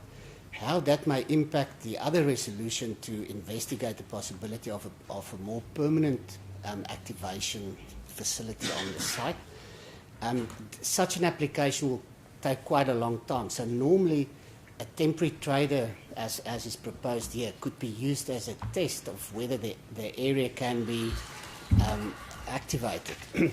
Having said that, in this instance, if it's not included as a designated site itself, doesn't really matter, because if there is somebody interested in wanting to trade there on a temporary basis, they can still apply for a development application and a license to do so.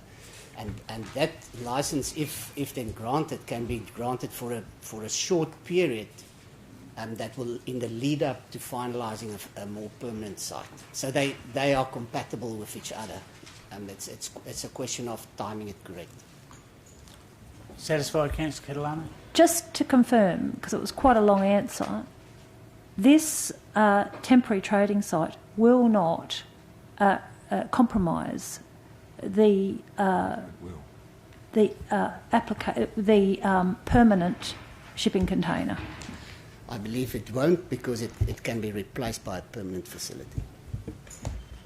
Thank you. I'll call for a seconder to the motion. Councillor Howard, is there anyone against? Being no one against, I declare it carried unanimously. Thank you. That takes us to item 3.1, councillors, and this is for your information only. There is a slight correction to be made on the proposed suburb boundary adjustment between Vivash and Midland. It's noted that the city has incorrectly stated ownership of lot 8294 and 13517. The state of WA owns lot 13518, 8294 and 13517. They are Crown land. The City of Swan has management orders over lots 8294 and 13517, while the developers represents lots 72 and 9000. The State of WA does not require consultation as to the suburb location of its land. So it's just to bring you up to date for your information. Moving to the next item, it's item 4.2. It's the Responsible Authority report to amend aspects of the original approval, Neighbourhood Centre, Morrison Road, Midvale, and Councillor Bowman.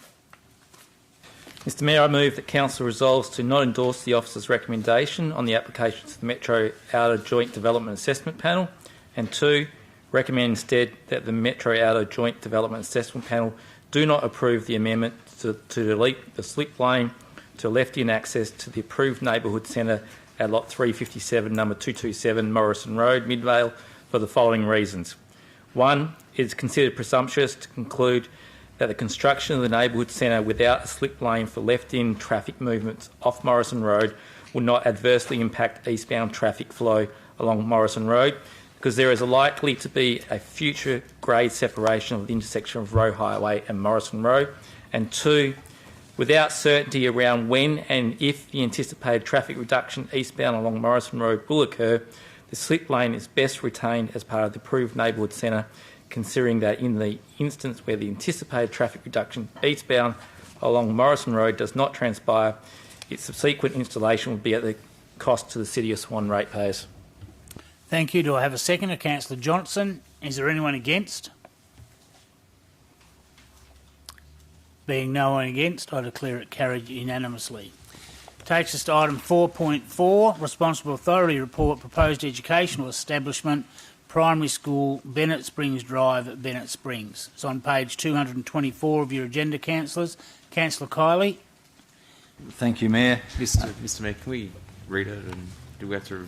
Would that be okay? Take 30 seconds to read it all and just read it? I think it's only fair. I believe there's representatives of the school, so I'd like you to read your motion. Thank you. Thank you, Mayor. I certainly intend to, and I'd possibly recommend that councillors turn to page 242 of their agenda and have a look at the map. I think because if I read it out as you're looking at it, it would help understand. And if I may, Mayor, I would simply use my lengthy reasons as well, my if you start on your motion, please. As well.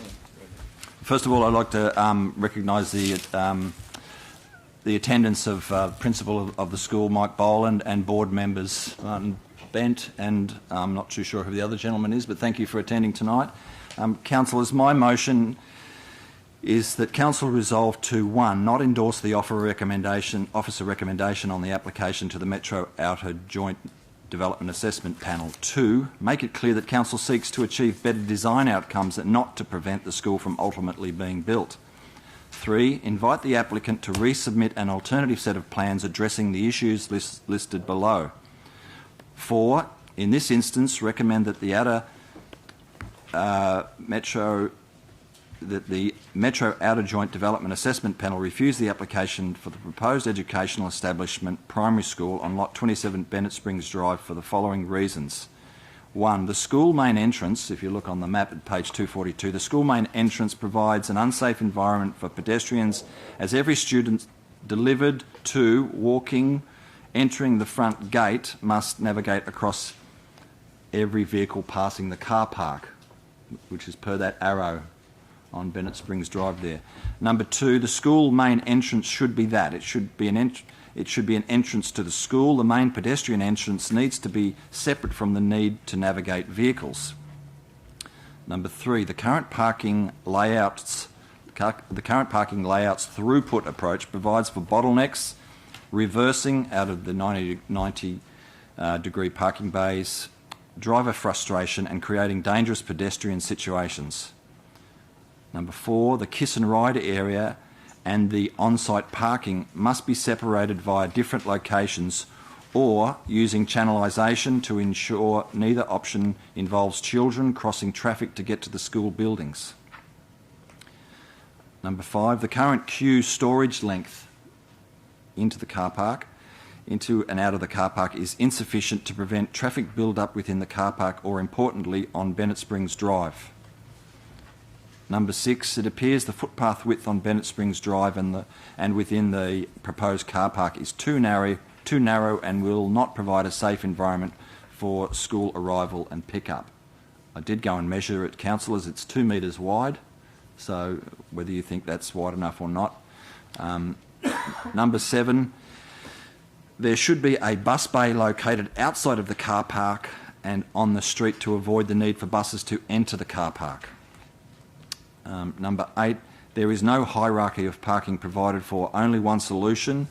Embayment parking for vehicles and buses should be provided on Bennett Springs Drive, consistent with the school's main entrance opening onto Bennett Springs Drive, and potentially providing for that sort of parking on Bridgeman Drive and Crystal Turn, depending on future plans.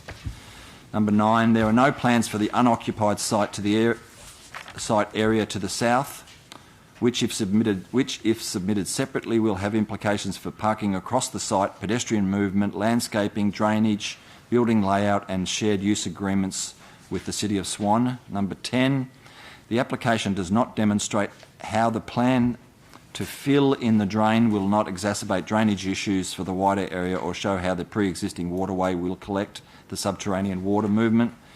Number 11, the shared use arrangement agreement needs to be finalised with the City of Swan prior to approval, as it may have implications for a range of issues such as parking, access, fencing and more.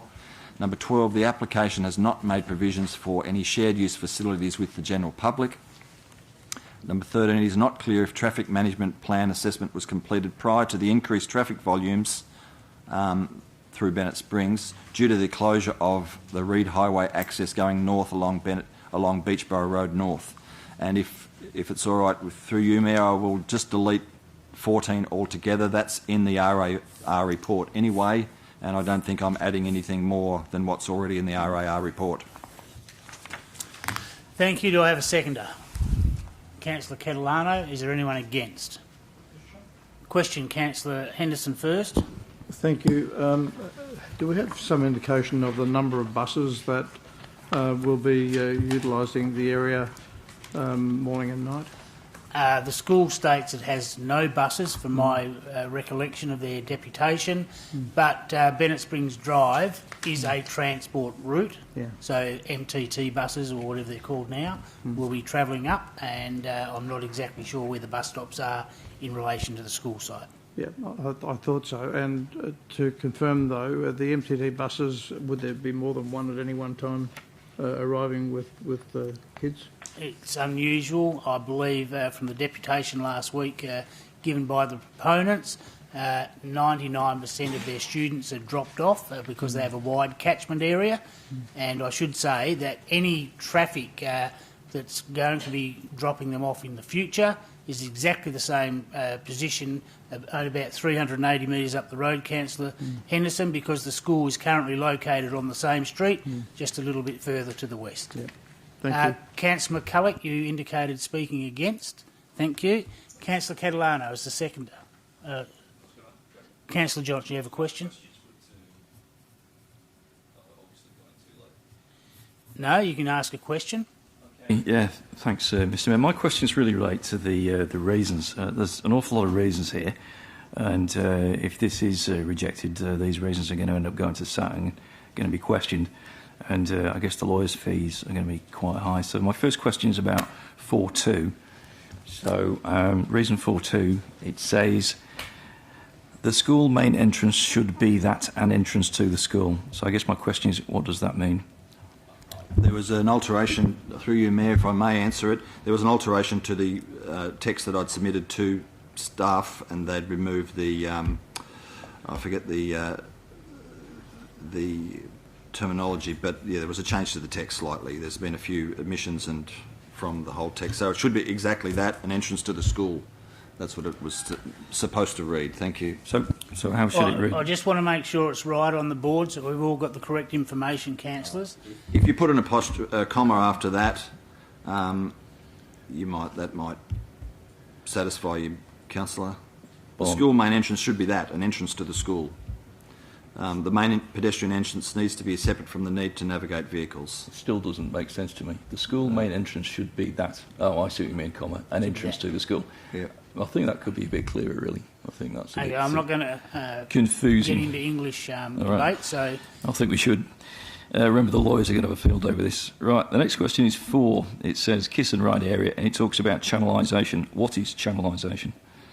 Will the lawyers know what that means? 'Cause I don't. It's a term that I picked up from doing some research on state government recommendations into the requirement for car parking around schools. It refers to where you get out of a vehicle, you move to an area on the raised area, and you can walk straight to the safety of either a swimming pool or a school or so forth. It doesn't require you to cross over any roads to get to your final destination. So can we check that with the staff? Is that what channelization means?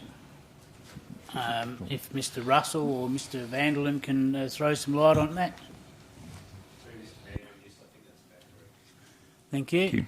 Another question, Councillor Johnson? Yeah, next question is, the queue storage length into and out of the car park is insufficient to prevent traffic build-up within the car park. So how do we know that? Is that a fact? Is there a study that explains that? Again, it's another terminology used in car parking design or recommendations from different documents. If you look at the entrance off Bennett Springs Drive, Councillor, you'll see that there's a turn to your right coming in off Bennett Springs Drive, and you immediately face parking bays. So if someone's looking to back in or out of one of those parking bays immediately as you enter the car park, you end up with maybe 3-4 cars that would then block up the access to the car park, and then you would end up with cars backing up on Bennett Springs Drive and potentially around the roundabout coming into the car park. So it simply requires a longer length before you get to the car parking situation. All right, but is that Have you got any more questions? Yeah, I've got quite a few, because there's an awful lot of reasons here, and this looks like a statement of fact, but we don't know if it's a true statement of fact. So if this is going to the lawyers, it needs to be a correct statement. Do you want to ask further questions or just debate against the item? No, I want to try and understand it. Thank you. Continue asking your questions. So it says at 7 there should be a bus bay located outside the car park and on the street to avoid the need for buses. But is there room for a bus bay? On the plans it doesn't look like there is. Through you, Mayor, there is no plans for any embayment parking off Bennett Springs Drive whatsoever for either parking, parallel parking, any sort of parking or a bus embayment off Bennett Springs Drive. So there's no area, whether you're dropping off your children to school, to pull up on Bennett Springs Drive, you are forced to go through the car park. So the question is there room for it? He said there should be a bus bay, but... Through you, Mayor, the city, when they provided parking around Bennett Springs Oval, further on to the west, the city has provided embayment parking for the Oval itself. If there was embayment parking provided in front of the school, it would be consistent with what the city's provided in front of the Bennett Springs Oval. So it doesn't sound like there is. So next question... Mayor, sorry. I don't know if there was a question or a comment. I think Councillor Johnson's asking questions, so they're asking... There's certainly room to put an embayment parking in, that's for sure. Number 9, there are no plans for the unoccupied site to the south. But what's that got to do with this application? Is that a valid reason? We don't normally consider the fact that there's an empty site next door that hasn't got any plans. Well, the fact of the matter, Councillor, through you, Mayor, is that we've only got half a set of plans. We don't know what the implications for parking would be, whether we've got need for parking on the south side as well as the north, whether the parking proposed on the north side is going to satisfy the needs of the school to the south. We're dealing with half a set of plans here. It's really difficult to understand it. It's just maybe some idea of what is going to go down there, maybe at least in terms of parking, would be of great assistance. So I guess that's a question for staff then, Mr Mayor. So do we need to know what the plans are on the unoccupied site, or do we just consider the plan in front of us? Through you, Mr Mayor. Have to refer that to Mr Russell. Thank you, Mr Russell. Through Mr Mayor, the staff recommendation is fairly clear. If we thought that was a reason not to support it, we would have articulated it. So by the fact that we haven't, we're satisfied that you can deal with the application as it sits. Thank you. Any other questions, Councillor Johnson? So number 9 is not relevant. And number 12, the application has not made provision. Is that a question through you, Mayor, or a statement again? I don't know if there's a question. I didn't actually hear what Councillor Johnson said. Well, he said it's not relevant, but I don't know how he concluded that. Well, because that's what Mr Russell said. Personal opinion, if you or made an inappropriate comment, Councillor Johnson, just withdraw it and ask your next question. Thank you. I was just reiterating what the staff just said. Through you, Mayor, the staff did not say that. That's Councillor Johnson's. That's what they said. Well, it's his interpretation. I've asked him to withdraw the comment. I'll withdraw it, but it was Thank just you. a summary of what the staff said. Thank so, you. Ask your next question, Councillor And Johnson, then- because there's other councillors I wishing to ask understand. questions. The application has not made provision for any shared use of facilities with the general public. Now, is that a relevant consideration for planning? I mean, surely that's an operational matter for the school. Mr Russell. Through Mr Mayor, it was a question that was asked of the proponents last week in the Agenda Forum. I think we need to remember here and make distinctions between a government school and a private school. A government school, yes, it is imperative, part of the consideration as to what arrangements there are for shared access, where the planning system promotes co-location of public ovals, school ovals for public use. This is a private school, so there is not the same.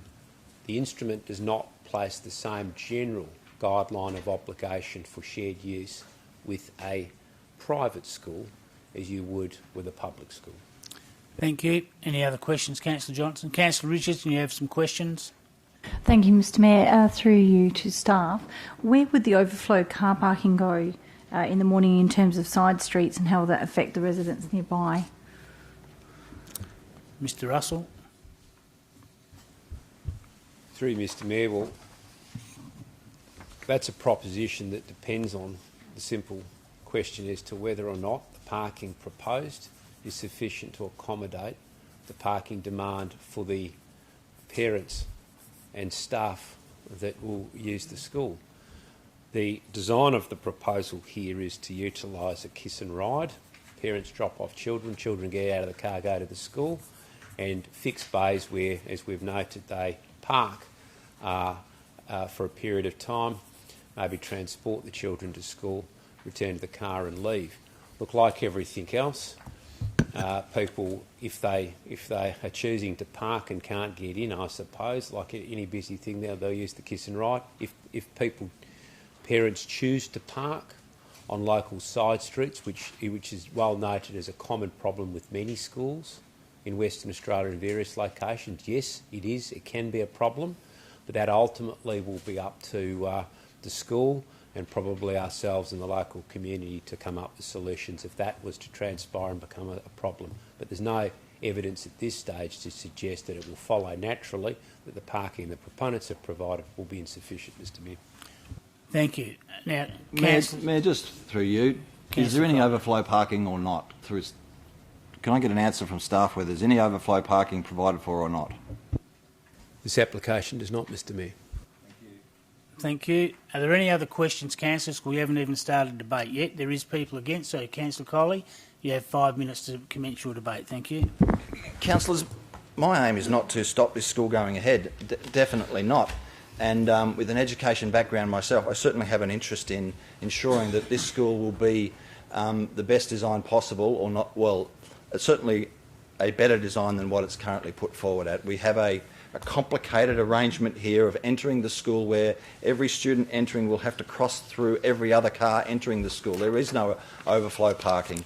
There is a very short entrance into the car parking area, and when you've got mothers with prams and bassinets and getting younger children out to walk them to the classrooms, this car park requires you, for the most part, to walk across a car park, across an area where other parents are looking to do a kiss and ride situation. They would have to be so watchful of their children in that environment where they're parking against Bennett Springs Drive and having to cross over to the school, navigating through parents who are so intent of dropping their kids off, opening the door, pushing them out the door, saying goodbye, Johnny or Betty or whoever, and having them walk across. So it's not a good scenario. If anything, the 90-degree parking facing Bennett Springs Drive should potentially be on the other side of the car park, where they can get out of the cars and walk to the safety of the footpath and then enter the school. This scenario is not a safe option. You've also got children who are riding their bicycles along from around the area, scooters, skateboards and the like.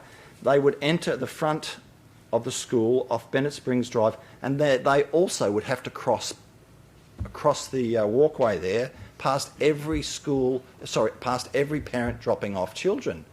It's not a safe environment for children to be navigating in the morning.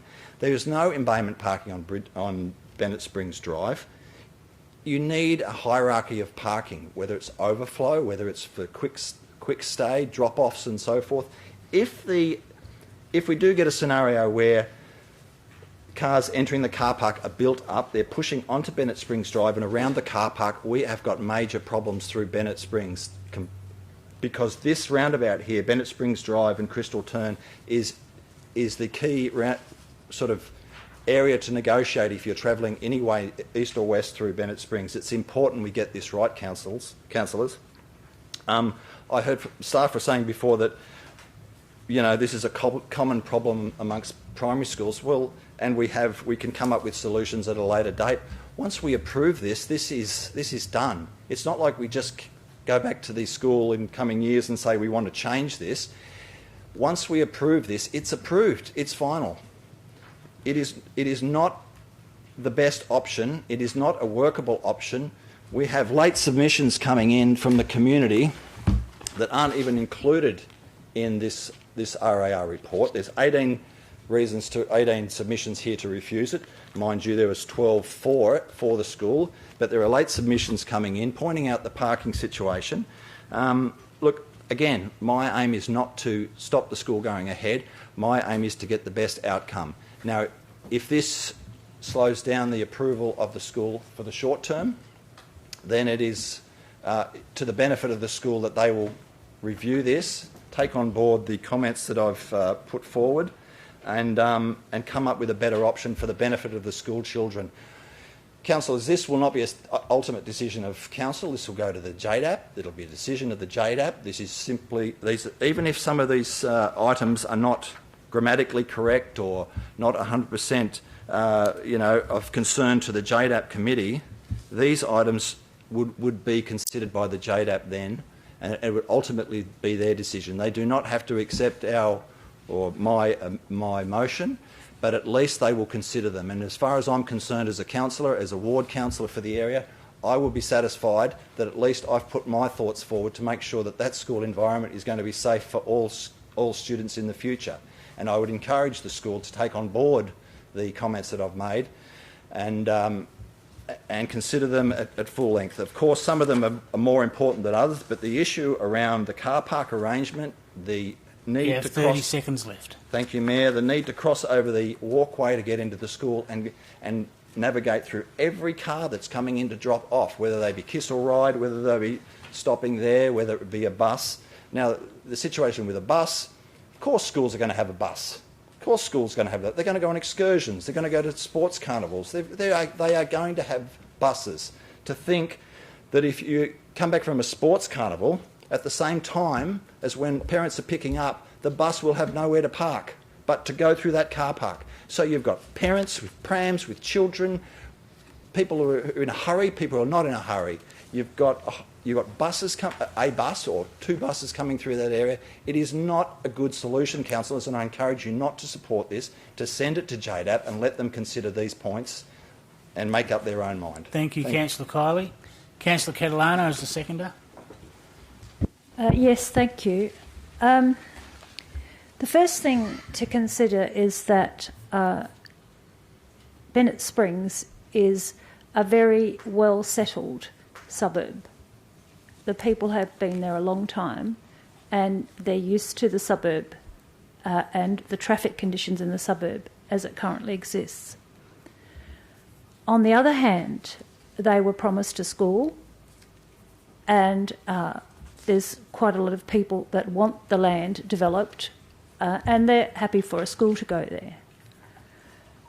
The problem is that we've got to get the impacts of traffic and parking in relation to this school. They have to be resolved so that, like Councillor Kiley has just expressed, children are kept safe, drivers are kept safe, and that the school and its parking and access is designed in such a way as to not negatively impact on what is a very well-settled suburb. Now, most of the objections that we've got here, 18 of them, raise these very points. Bennett Springs Drive is a very busy road currently, as is Bridgman Drive on the southern side. They take a lot of traffic. We have to find ways, or what I think Councillor Kiley is trying to do, and that's why I'm supporting him here, is because we have to raise these concerns to JDAP, and it's up to them, but I think we should recommend that the applicant look at better addressing the traffic flow into Bennett Springs to service this site, to better address access and the impacts of access on children's safety at the school, driver safety for those people taking the children to school, and also the impact on the surrounding community, because people in the community, this school hasn't just been developed as they've moved into the area. People are not used to cars driving up on the verge because parents are unable to get into the parking bay because of, obstacles like in the way, or how can I say it? A child wants to cross the road to get wants to cross from the footpath to get into the school, onto the footpath. A car in the parking bay has to stop for them. So that's going to bank up traffic. If you're driving by with your child, you'll think, well, I just won't go in there. What I'll do is I'll just park up on the verge here and try and get my child across to the school safely. It's the parking and the traffic really has to be very, very, very well thought out. And I don't believe that what we have currently is well thought out.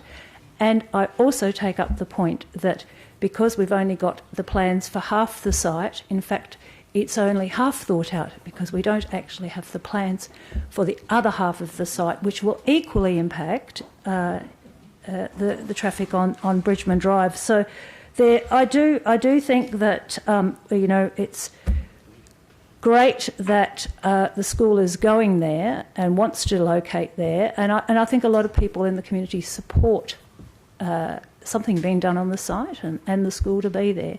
But I think that ultimately, if there isn't some control and some of these issues raised, that ultimately the community is going to get the residents in that area, and in fact the people using the school are going to become very frustrated with the lack of provision for motor vehicles and the safety of people amongst all those motor vehicles. Thank you.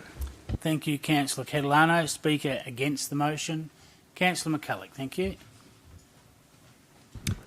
Yeah, thank you, Mr Mayor. Councillors, we know that the Department of Education had designated this site as a government primary school, but it has been sold to Swan Christian Education Association. Reading through the officer's recommendation, the conditions within that report are comprehensive. The referrals and consultation with the government services and agencies, it was referred to Department of Education, Department of Health. Department of Health have provided feedback. Main Roads had no comment. There was no comment. I can't see they had any major concerns pertaining to aspects concerning them. Department of Planning, Lands and Heritage had no comment either. But pursuant to our local planning policy design review and JDAP, they do require a peer review. So Wonder City and Landscape were engaged to conduct a peer review. Their assessment against those relevant design principles is indicative in the report. It's comprehensive. Yes, they made some detailed notes in regards to designs, in regards to the built environment, landscaping, built forms and design configurations, and all of those things spoke to the plan and gave recommendations that again lend itself to a well-planned and thought-out development. The school then came back and, as per their applicant's response, they then provided a revised proposal which made significant following changes. And really, as from what I can see and with the discussion that we've had tonight, has addressed a lot of those things that may have been of concern. There are landscape issues, there was some built form and design configurations and such there, and speaking in regards to things to do with the parking. As an educator myself, I have seen parking at schools and have seen great models and disastrous models. Many schools have limited car parking. This school has just internal car parking. Many schools I've seen has car parking along roads, of 3 or 4 boundaries around the school, plus in-school parking. It can be a nightmare. This parking is neat and comprehensive for the size of this stage 1. The walkway is similar to many. Yes, there may be cars, but as indicated, there will be teacher supervision. There is no school bus at the beginning or the end of the day. So in regards to that, I believe a lot of the parking issues have been addressed and we can be satisfied that they are okay. I do believe too that the school has the best interests of its students at heart. It knows those nuances and the culture of the school as to parking and parents and such too. So I'm sure they've taken that into account and that they have considered this. Councillors, I'm happy with the officer's recommendation. I'm satisfied with the peer review, which has provided comprehensive direction to address aspects of the development so that this school can progress from their transportables on a site with another community on it to this site. And yes, it might be the half site, but the next stage will have to address its own design and planning and speak to its own set of guidelines and recommendations. So we probably can't preempt anything there either. So I encourage you to support the officer's recommendation. Thank you. Speaker for the motion. Any other speakers against the motion? Question, Councillor Howlett. Through you, Mr Mayor, my question is for the staff. Is the exit to the car park a designated left-hand only turn, or is it or can you exit to the right as well? Just waiting. Mr Russell's referring to the paperwork.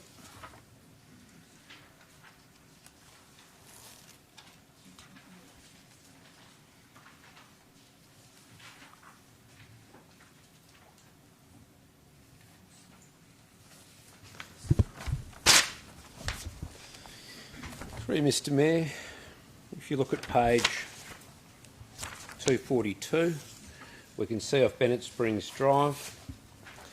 To the right of the page there you have the entry in. Okay, so it's a one-way and then the exit out. So that is, but there is both the entry points and the exit points are full movement, as far as I can see. Thank you. Any other speakers for or against the motion, councillors? Then before I ask Councillor Kiley to write a reply, I'm going to speak against the motion, and I do so for the following reasons. Some 20 years ago, this site was set aside by the state government for a public or a government school. That never eventuated, much to the disappointment of the families who currently live in the near vicinity to the north side of Reid Highway in Bennett Springs. It means the only government schools they could take them to was in Beachborough, and they have to the journey of crossing Reid Highway, which is quite an arduous thing. So hardly any children used to ride or walk to their local primary schools. But I need you to remember, councillors, this school currently operates on Bennett Springs Drive, about 400 metres to the west. So the local residents are used to school drop-offs and pick-up times. I admit, and it hasn't been raised, that there is also another entry to the school off Marshall Road, which you know has been reduced to 70 kilometres an hour, and it used to be, I think, a 60 zone for the school, but it's now been dropped to 40. With the relocation of this school, Marshall Road will no longer have to have a school zone on it. So I think that's another bonus, not only to the residents of Bennett Springs, but any commuter who uses Marshall Road. I'm not sure, but to me, Councillor Kiley, item 6, when you say the proposed footpath is too narrow, it's only 2 metres, I think that meets Australian standards. I don't... Well, every other school I know of in the locality, the standard footpath applies. The deputation last week, I made copious notes. The school has not got a bus and doesn't intend to use a bus to pick up or drop off students before or after school. And I think a very important note is that staff will be manning the car park at drop-off and pick-up times. So they'll be escorting the children through the car park, I suppose a bit like the crossing guards on Great Eastern Highway towards the train station from Governor Stirling. They will stop the traffic in the car park, make sure the children get across safely, and then continue. And that's before, or that's at drop-off time and pick-up time. My understanding from the deputation last week is that the school is providing over and above the number of required car bays in the parking area. So there's an excess of parking to cater, because they said that their parents come from far and wide, as far as Greenwood and what have you.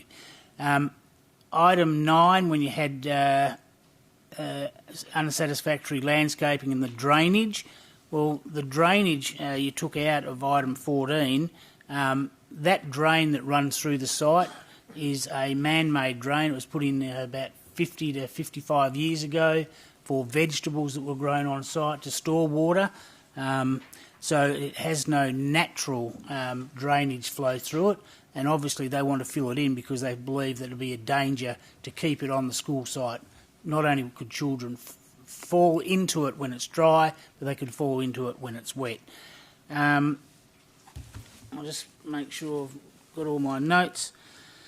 As I said, it was set aside for a school. It was never developed. It's now been sold by the Education Department to the current proponents. The current school is located 400 metres to the west, and the local residents were aware. In an email I received from the proponents only last night, it said this application has been assessed against all the relevant legislation and has undergone a peer review. The applicants have amended their proposal in response to the peer review comments and has demonstrated compliance with the local planning scheme number 17 requirements and general requirements required by all other requirements of state and local policies. At the close of the assessment, it is considered that the sum of changes made to the original proposal, along with the additional justification for the retention of other design consideration, it's a superior outcome and will contribute in a positive way to the Bennett Springs community. So I can't support your motion. Thank you, Councillor Kiley. You have 3 minutes for your right of review. Thank you. Councillors, who, if they were given the chance, wouldn't go back to their local primary school and change the parking arrangement that they've got there currently? It comes up time and time again. Everybody's dissatisfied with the parking arrangements at the schools. And here we are, we hear about it every time there's an issue around parking at schools. And here we are, we've got an opportunity to have a go, have a comment about the parking arrangement that this school's putting forward, which is unsatisfactory. It will be unsatisfactory. It will cause traffic problems. The Mayor himself said that Bennett Springs Drive is a bus route. Buses travel up and down it. But here we've got left out on both accesses, so you're going to have people trying to get into that car park off Bennett Springs Drive, holding up buses, holding up other cars, trying to cut across other people trying to get through the roundabout. It's not going to be satisfactory. We have an opportunity to not repeat the mistakes of the past and actually fix this. We're not stopping the school. the Mayor's comments about, oh, the school was proposed for, it's been there for 20, we're going to do it for 20 years, that's all true. No one's trying to stop the school being built. It's ridiculous to think that there's also not going to be any excursions. The school will do excursions and they will come back at the end of school period and they will be having to go through the car park where people are picking up their children and having to traverse that area to get in and out of their cars with buses, with people doing kiss and ride and so forth. The left in, left out highlights another issue that I didn't actually consider. To the entrance of the car park, you are going to get traffic jams around that roundabout. This is an opportunity, councillors, to send it to JDAP, who are the ultimate decision makers, to actually look at these things, because Councillor Catalano and myself, we know that intersection, we know that roundabout. We do not want to see, in the absence of an overflow parking bay or situation, people pulling up on the verges everywhere to drop their kids off. That street is not wide enough to pull up two wheels onto the verge and kick your kids out. It's not a good outcome if we are relying on people with their four-wheel drives or whatever pulling up on verges to drop their kids out and then having to walk across every other car entering the car park. This is not a good outcome if you don't send this to JDAP without these recommendations. It is not a good outcome, councillors. I'm not personally happy. I wouldn't be happy if I was a parent. I'm not happy as a councillor, a ward councillor for the area. You've got two ward councillors here are saying that this will be a problem. It will be a problem. You have the opportunity now to ask the school to go back, not to reject the school, as Councillor Lucas was suggesting, that we're somehow stopping the school. Point of order, Councillor Coley. Not once did I suggest that the school should not be built. Thank you. And I'd ask you to withdraw that. I withdraw that, Thank but you did make an effort to stress how long the school was being planned for the future, and that that's not part of my debate at all. The fact that I understand this, I want the school to go there. What I want is a good outcome, to not repeat the mistakes of the past. 15 seconds left. Thank you. I suggest that this will be a costly exercise for the school. It's in their best interest that we ask them to fix it now and not go back in a year's time, 2 years' time, when they do the southern area, to then try and fix the problems or the mistakes of the past. Thank you, Councillor Coley. I'm now going to put the motion as moved by Councillor Coley. Those in favour? I have Councillor Jones, Councillor Prodovnik, Councillor Howlett, Councillor Kiley, Councillor Catalano, Councillor Richardson, Councillor Zanino, Councillor Knight and Councillor Parry. The motion is passed. Those against were Councillor Bowman, Councillor Johnson, Councillor Congdon, myself, Councillor Henderson and Councillor McCulloch. Did you get all those, Megan? Just past 8 o'clock, councillors, we're going to have a 10-minute recess and we'll be back here at 8:17. Thank you. Now resume the meeting. The next item for discussion is item 4.5, the RA report, the proposed educational establishment on Henley Street and Australind Drive, Henley Brook. It's on page 262 of your agenda. Councillor Bowman, you have a motion. Thank you, Mr Mayor. I move that Council resolves to not endorse the Officer's recommendation on the application to the Metro Outer Joint Development Assessment Panel, and 2, recommend instead that the Metro Outer Joint Development Assessment Panel refuse the application for the proposed educational establishment on Lot 136, number 26, and Lot 3235, number 34, Asturian Drive, and Lot 137, number 238, and Lot 138, number 230 on Henley Street, Henley Brook, for the following reasons. 1, the proposed school will have an adverse impact on the amenity of the immediate locality, and 2, the proposed school is contrary to both the West Australian Planning Commission draft 2015 Livable Neighbourhoods document and its draft operational policy 2.4, planning for school sites, insofar as it will occupy an area of land approximately half the recommended 10 to 12 hectares, and 2, it will utilise a cul-de-sac road as one of the 3 frontages. Thank you. Do I have a seconder? Councillor Parry. Is there anyone against? I'm against, but I don't wish to debate it. So I'll put it to the vote. Those in favour of the motion?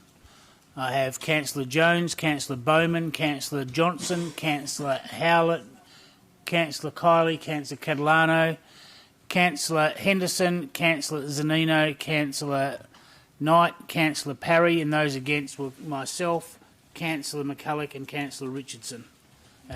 Yes.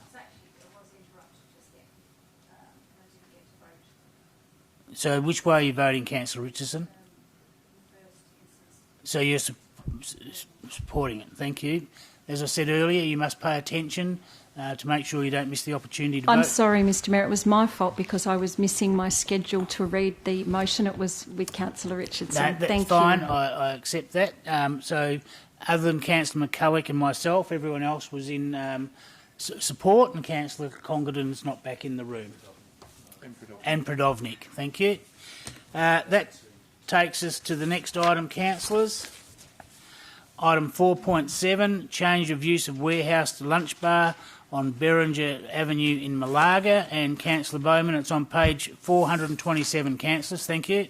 Thank you, Mr Mayor. I move that Council resolves to refuse the proposed change of use of unit number 3 within lot 13, number 33, Beringer Avenue, Malaga, from warehouse to lunch bar for the following reasons. 1.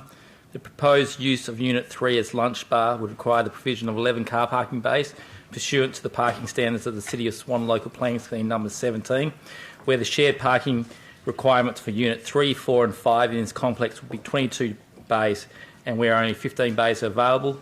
And number 2, a shortfall in provisions of on-site car parking bays is likely to result in parking on the road verge or road, which would have an adverse impact on the amenity of the locality or functionality of the road. Thank you. Do I have a seconder? Councillor Knight. Is there anyone against? There is. You wish to debate it? Thank you. Councillor Bowman, you have 5 minutes to start your debate.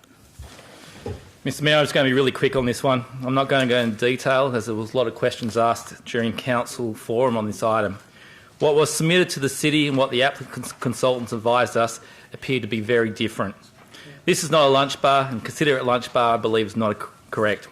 As a consultant advised us, this will be a food delivery service that will have up to 4 independent people utilising the commercial kitchen. The applicant wanted the hours of operation to be up to 10 p.m, no doubt for nighttime functions. Point of order, Mr Mayor. What's your point of order, The point of order is that the reason given by Councillor Bowman is the fact of the parking. There's nothing to do with the hours, so I ask him to move it to that issue. No, in a debate he can bring up other items. Thank you. Thank you, Mr Mayor. However, staff recommend only up to 5:30 p.m. Councillors, whether it's a lunch bar or not, there is a lack of car parking bays. Neighbouring businesses expressed concerns with this and the safety of entering and exiting the area, and it would be reasonable to expect that if indeed it is a lunch bar, the parking shortfall will result in parking on the road verge. Thank you. Seconder. Councillor Knight. Nothing to add, thanks. Thank you. Speaker against the motion, Councillor Parry. I'll be very brief, Mr Mayor. That road, Berrigara Ave, is quite a large road and can fit lots of cars on the side of the road. And plus also the fact, if you look at the pictures in the agenda, it also shows a lot of car bays available at that point in time. So I believe that it has more than adequate enough parking and it will serve the community of Malaga as well. So thank you very much. Thank you. Speaker for the motion. Speaker against the motion, Councillor Congdon. Thank you, Mr Mayor. Councillors, I travel up and down this road often, and in my term on council, probably too often. Berrigara Road that starts off on Malaga Drive and then finishes right at the other end on the eastern end of Malaga has got, I think from memory, it goes up to about 230 numbering, a lot of businesses, a lot. It's an extremely wide road. It's got extremely wide verges. As a matter of fact, Malaga is called the Garden State of industrial areas. It's unlike anything probably you've seen in modern day commercial areas. So much so that we've been able to put embayments down this road for those businesses that suffer car parking issues internally. And trust me, there's a lot of them. We have approved on this council so many car parking issues in Malaga, I could probably not have enough hands or arms and legs and toes to be able to tell you how many. So when we talk about a lunch bar delivering in this area, there is only one other lunch bar in Berengara. There isn't one at the beginning, there isn't one at the end, there's one in the middle. So when we have a look at those premises that might be looking at utilising a walk across the road to a lunch bar, there's a few. Those who are going to drive could easily park outside, easily park on the road. And I might add that in this particular location, as in a lot of Malaga, there is not one single no standing or no parking on the verge sign. It is absence of any signs. So anyone can park on the road. As a matter of fact, anyone can park on the verge. They just can't park on the verge 24/7, 7 days a week. They can't do that because our bylaws prohibit it. But you can actually park on the verge, as so many do. And this isn't a case of an item later on where the line of sight here is excellent. It's one long straight road like the Nullarbor. It's unbelievable. So I can't see what detriment this is going to cause to any of the other operators in this precinct. As a matter of fact, I drove there on Friday and drove in and out of the premises, and I only saw one truck on the right-hand side premises. No one else was in there. It was locked up.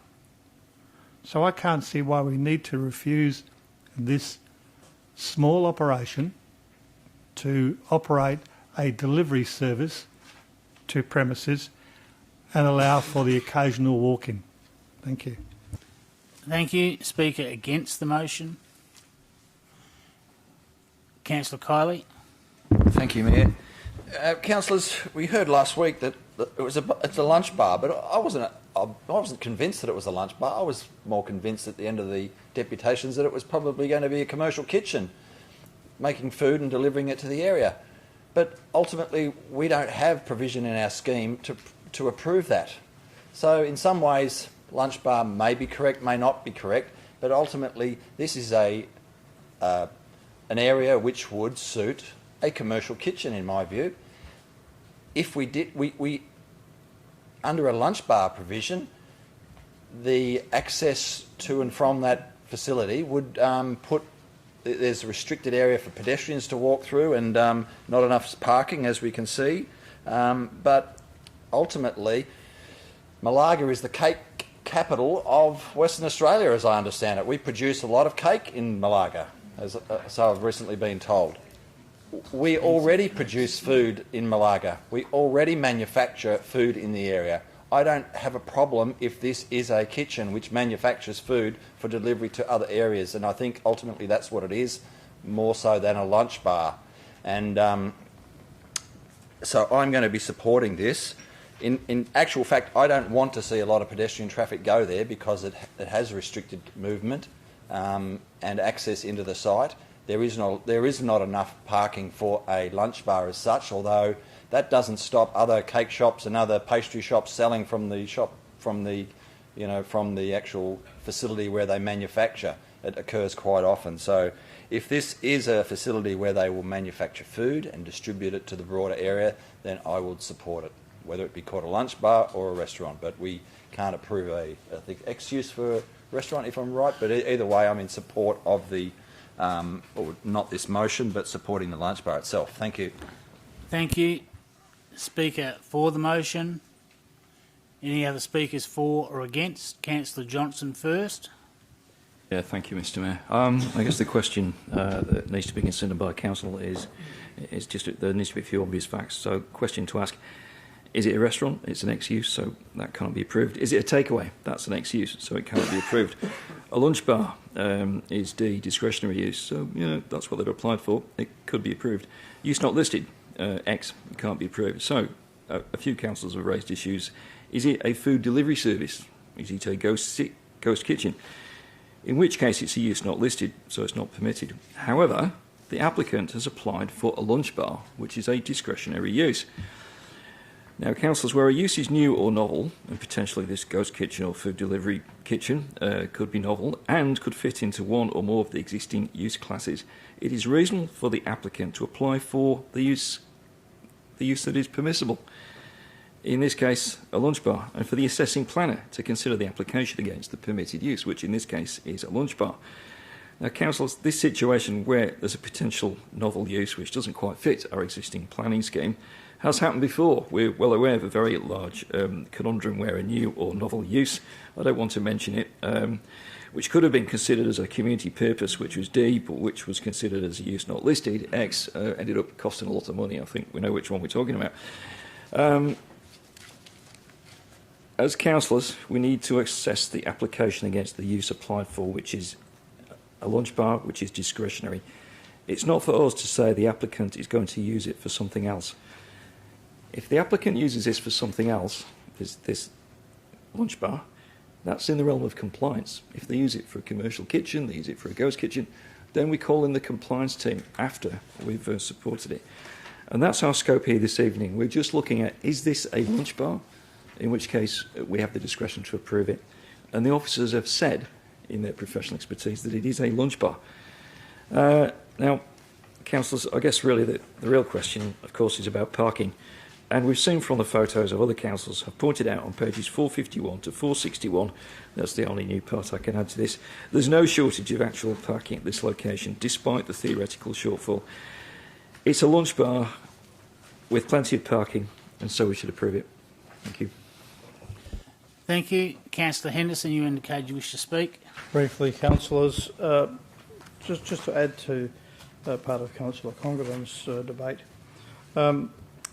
even if we did have a situation where there was a parking shortfall, on Berengara I counted 14 parking bays that are within close walking distance to the site, which the city has put in, and I think we have something like 10,000 employees roughly in Malaga these days, over 2,000 odd businesses. So clearly there's an opportunity for these people to do business, and I think we should allow them to do their business in the form that they've applied for. Thank you. Any other speakers for or against? And before I ask you to have your right to reply, Councillor Bowman, I'm just going to say that I support the refusal as mentioned by Councillor Bowman, and I do it purely on planning grounds, councillors. It was quite evident that the deputation made last week by the proponent's planner gave confusing or conflicting information to their application, and again today you should have all received a email from that same planner, and she talks about, well, yes, we applied for a lunch bar, but it really isn't that. In her last paragraph says, essentially this business allows an average person to showcase their food without all the expense and associated overheads. It is my understanding this business model is a first for Perth. There's lots of other lunch bars, so it's definitely not a lunch bar, and it's something that's very much needed in Malaga. Well, I don't have a problem with the need for it, but on planning grounds I just can't support it, so I'll be supporting Councillor Bowman. Councillor Bowman, you're right to reply. Thanks. You have 3 minutes. Thank you, Mr Mayor. Let's assume it is a lunch bar. How many people actually walk to a lunch bar? They drive to a lunch bar. We talked about car parking bays available at the site at any time. We don't know when those photos were taken. They could have been any time. They were daylight, but we don't know that. The consultant told us they don't know that. As the Mayor just indicated, the consultant gave us conflicting information than what they gave the officer to determine this application. There is a car parking bay shortfall, and as such I cannot support. Thank you. I'm now going to put the motion of Councillor Bowman. Those in favour of Councillor Bowman, Councillor Prodovnik, Councillor Howlett, Councillor Catalano, myself, Councillor Richardson and Councillor Knight. I believe that's 7. Those against, if you can raise your hands, I have Councillor Jones, Councillor Johnson, Councillor Kiley, Councillor Congdon, Councillor Parry, Councillor Zanino, Councillor Henderson, Councillor McCulloch. That is 8. The motion is lost. 7 to 8. I'm looking for a motion, councillors. Move the officer's recommendation, please. Councillor Parry's moved the officer's recommendation. Councillor McCulloch has seconded. Is there anyone against? Do you wish to debate it? I'll ask those councillors in favour of the officer's recommendation to raise your hand. And I have Councillor McCulloch, Councillor Richardson, Councillor Henderson, Councillor Zanino, Councillor Knight, Councillor Parry, Councillor Congdon, Councillor Kiley, Councillor Johnson and Councillor Jones. The motion is carried and the others were against. Thank you. Thank you, councillors. That takes us to the next item, which is item 4.8, proposed change to use of a medical centre, Old Great Northern Highway, and Councillor Richardson has declared an interest in this item, so I'll have to ask you to leave the room. Thank you. And in a second, I'll hand over to you, Councillor Howlett.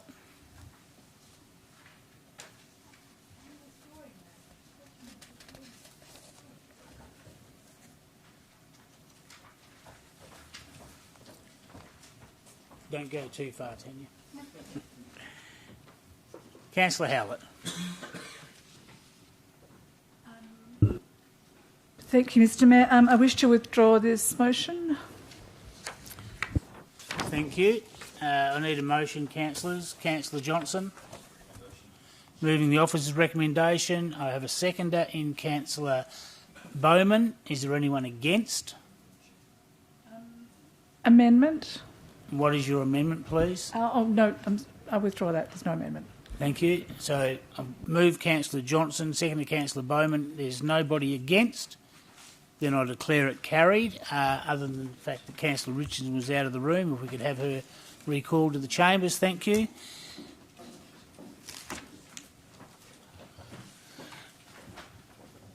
As Councillor Richardson is returning to a seat, the next item, councillors, is on page 531. It's item 4.9, replacement industrial building to existing industry noxious non-conforming use on Lakes Road, Hazelmere. Councillor Bowman. Thank you, Mr Mayor. I move that Council resolves to refuse the application for the replacement building for industry noxious rendering operations at Lot 20, number 108 Lakes Road, Hazelmere, for the following reason. The proposed extension of the non-conforming use of the land for rendering operations is not considered consistent with the intent of the local planning scheme number 17 to improve the amenity of the locality of Hazelmere. Thank you. Do I have a seconder? Yes. Councillor Catalano. Is there anyone against? There is, so we'll go into debate. Do you have a question, Councillor Johnson? I've got a typo. It's been fixed. Thank you. Councillor Bowman, you have 5 minutes. Thank you.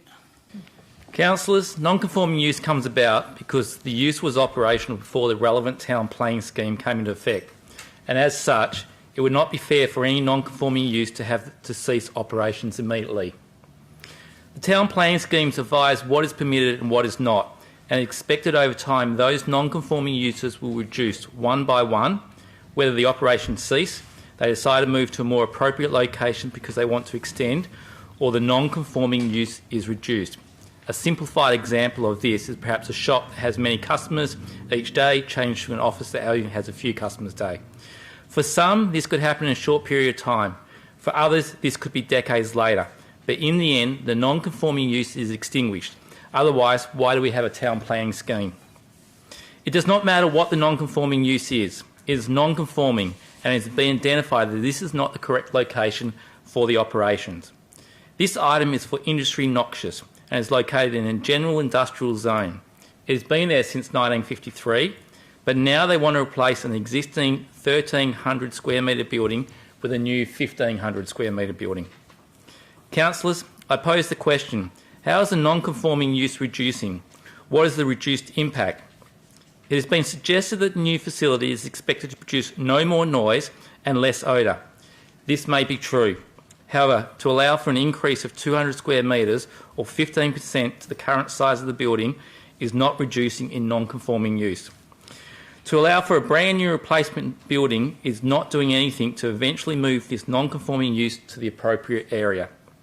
The report advises us that clause 4.9 of LPS 17 requires the extension or changes to a non-conforming use must obtain planning approval, which is 100% correct. The report does not advise us that under clause 4.12, if a building used for a non-conforming use is destroyed to 75% or more of its value, the building is not to be repaired, rebuilt, altered or added to for the purpose of being used for a non-conforming use, or in a manner not permitted by the scheme, except with the planning approval of the local government. What is the intent of this? I would strongly suggest that it's not to allow new buildings to be erected, which will then prolong the non-conforming use. Councillors, we should be encouraging non-conforming uses to move to the appropriate zone location. We should not be allowing for replacement buildings to be built, which will increase the non-conforming use for decades more. Thank you. And seconder? Councillor Catalano. Yes, there's just a couple of things I want to add to that, and that is we are talking about a noxious industry as well in that area, and the idea is that the noxious industry will over time move out of that area because of the use that that area is being put to currently, and also because of the surrounding residential areas. So we've got to remember that it's the non-conforming aspect of it is because of its noxious nature, and it is not for some other less how can I say, noxious reason. You know, I mean, we know what noxious means. It's actually a nuisance. It's actually perhaps even safety risk. There's risk involved in it. There's health impacts. There's smell. But I mean, there used to be smell, but the fact is that use is still noxious, even though they've reduced some of their odours and things over the outputs over the years. But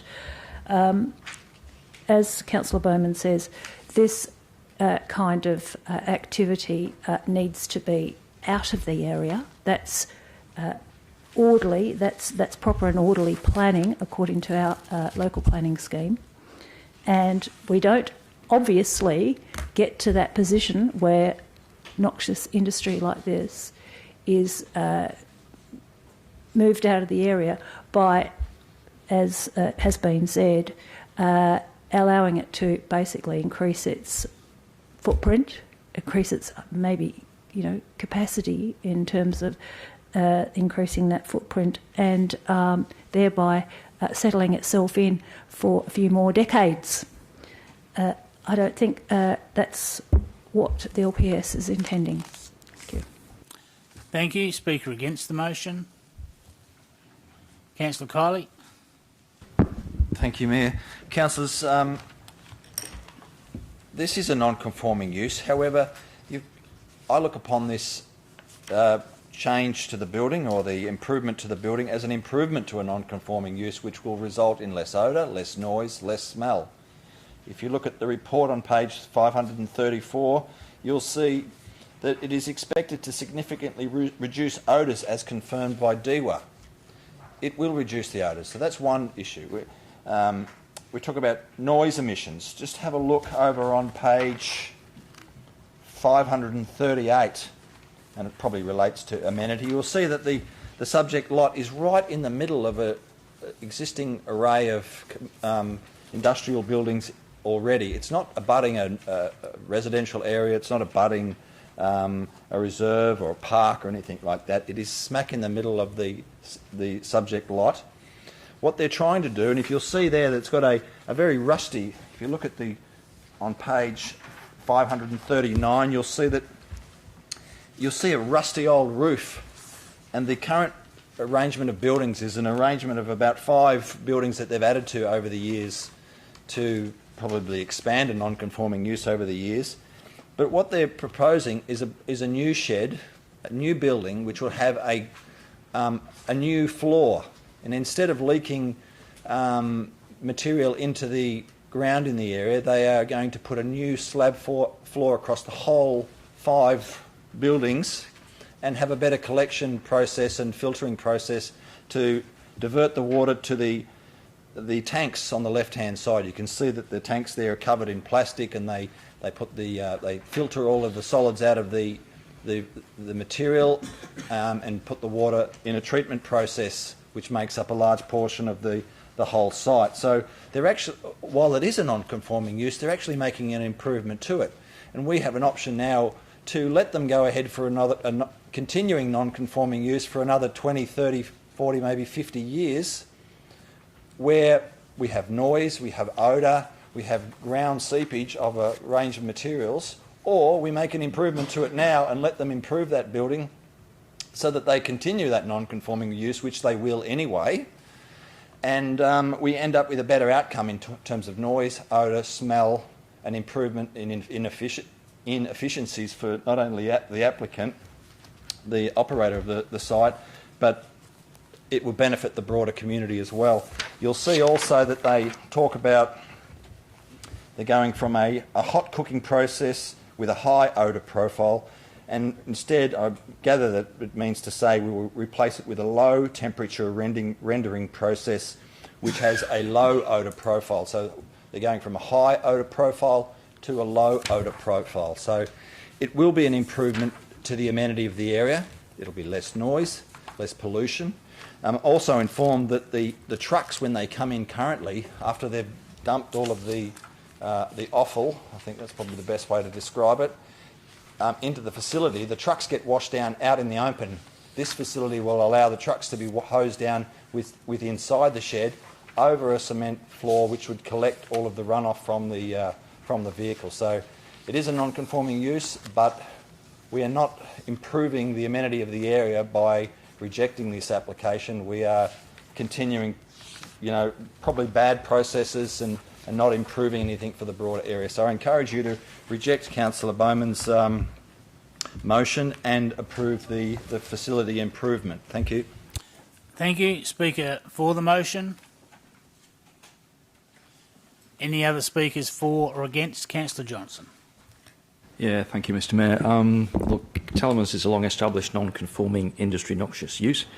It's well known to long-serving councillors and to those who live in the area.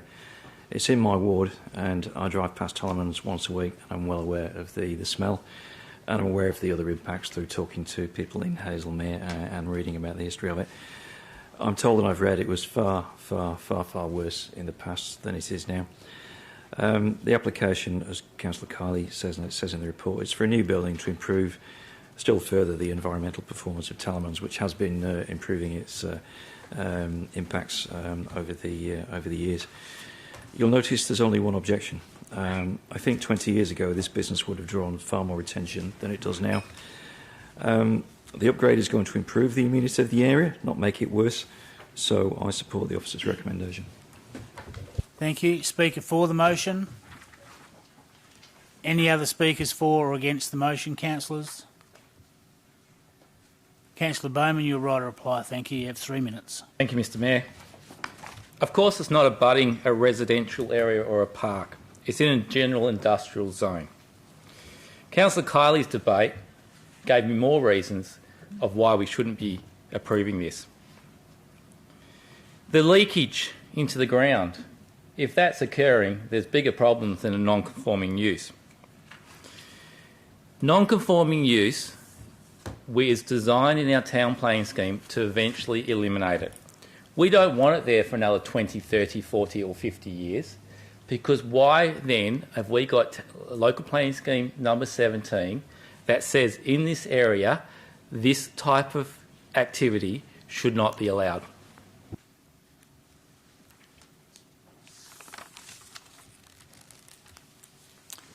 Thank you, councillors. I'm now going to put it to the vote. Those in favour of the motion. I have Councillor Bowman, Councillor Prodovnik, Councillor Howlett, Councillor Catalano, Councillor Zanino and Councillor Knight. The motion fails. Those against the motion, if you could raise your hand so I can call out the names. It's Councillor McCulloch, Councillor Richardson, Councillor Henderson, Councillor Parry, myself, Councillor Congdon, Councillor Kiley, Councillor Johnson and Councillor Jones. The motion was lost. Did you indicate the foreshadowed motion of moving the officers? No, I'll need a motion, councillors. You're moving, Councillor McCulloch, seconded Councillor Jones. Is there anyone against? You wish to debate it? I'll now put it to the vote. Those in favour of the officer's recommendation of Councillor McCulloch, Councillor Richardson, Councillor Henderson, Councillor Parry, myself, Councillor Congdon, Councillor Kiley, Councillor Johnson and Councillor Jones. The motion is passed. All other councillors were against. If you can just raise your hands, which was Councillor Bowman, Councillor Podovnik, Councillor Howlett, Councillor Catalano, Councillor Knight and Councillor Zanino. Thank you, councillors. That takes us to the next item, which is item 4.10, proposed Tavern, Action Road, Malaga. Councillor Congdon, over to you. Thank you. Thank you, Mr Mayor. Councillors, the proposed motion is the council resolve to refuse the proposed use of lot 3265 Action Road, Malaga as a tavern for the following reasons. The provision of 17 car parking bays on site is considered insufficient to accommodate the demand for parking likely to be generated by the proposed tavern use. Insufficient parking on site is likely to lead to parking on the road verge or the road itself, which, given nature of the blind quarter of Action Road and Paver Circle, would be considered hazardous. Thank you. Your second, Councillor Parry. Is there anyone against? Being no one against, I declare it carried unanimously, which takes us to the next item, is item 4.11, proposed single house and outbuilding, Albert Road, Middle Swan. Councillor Zanino. Thank you. Thank you, Mr Mayor. I move that the Council resolve to 1. Advise the West Australian Planning Commission that the Council cannot make an informed recommendation on the application of a single house and shed at Lot 150, number 173, Albert Road, Middle Swan, without the following information, which under the new Swan Valley Planning Framework cannot be requested by the City in its capacity as a referral agency. A, given the property is not utilised for any other form of agricultural production, clarification on the purpose of a proposed 360 square metre unconventional shed which contains a mudroom, lunchroom and has 10 windows. 2, record the reasons for changing the officer's recommendation as 1. An informed decision cannot be made without the specified information being available, and 2, the information cannot be requested by the City as the referral agency. Thank you. Your seconding, Councillor Henderson. Do I have anyone against? Being no one against, I declare that carried unanimously, which takes us to item 4.12, additions to single house, Litchfield Promenade, Jane Brook. It's on page 572, councillors, and Councillor Howlett. Excuse me, Mayor, I've actually put in a deferment, a late deferment on the item, given we got a late deputation, a letter sent in. I'm just wondering if that deferment goes first. I understand your predicament, Councillor Kiley, but as you said, it came in late, and Councillor Howard is the ward member, so her amendment or her motion will be heard first. Thank you. Okay, thank you. So I move that the Council resolve to approve the existing additions to the single house at Lot 2163, number 91 Litchfield Promenade, Jane Brook, being the netball/basketball court and associated fencing and retaining walls, and the 4 existing light poles and netball/basketball court lighting on both the western side and the eastern side of the netball/basketball court, subject to the following conditions. 1. The approved development must comply in all respects with the attached approved plans as dated, marked and stamped, together with any requirements and annotations detailed thereon by the City of Swan. The plans approved as part of this application form part of the development approval issued. 2. The netball/basketball court is only to be used in association with the domestic enjoyment of the property and not for the purpose of organised sport, training or in association with any home occupation, home business, recreation or educational use. 3. The approved netball court lighting is to comply with the requirements of Australian Standards AS 4282. 4. All building works to be carried out under this development approval are required to be contained within the boundaries of the subject lot. 5. Stormwater must be collected and contained on site. 6. Within 30 days from the date of this approval, the applicant owner is to install light shrouds to the 2 4.7 metre lighting poles on the eastern side, brackets western facing lights, each fitted with 2 times 100 watt LED floodlights to shield down some of the light emitted from the fixtures to remove unwanted glare and light overspill. 2. Notify all parties who made a submission of the Council's decision. And 3. Record the decision for changing the officer's recommendation is. Thank you. Do I have a seconder? Yeah, you need to put the reason. And Sorry. The reason is essentially that the lights are western facing, so they are going to cause a problem to people that are going to be viewing, looking up the escarpment at night time, which in my view probably won't be very many. You'll be looking at the skyline, but it will help to alleviate some of the concerns that have been notified by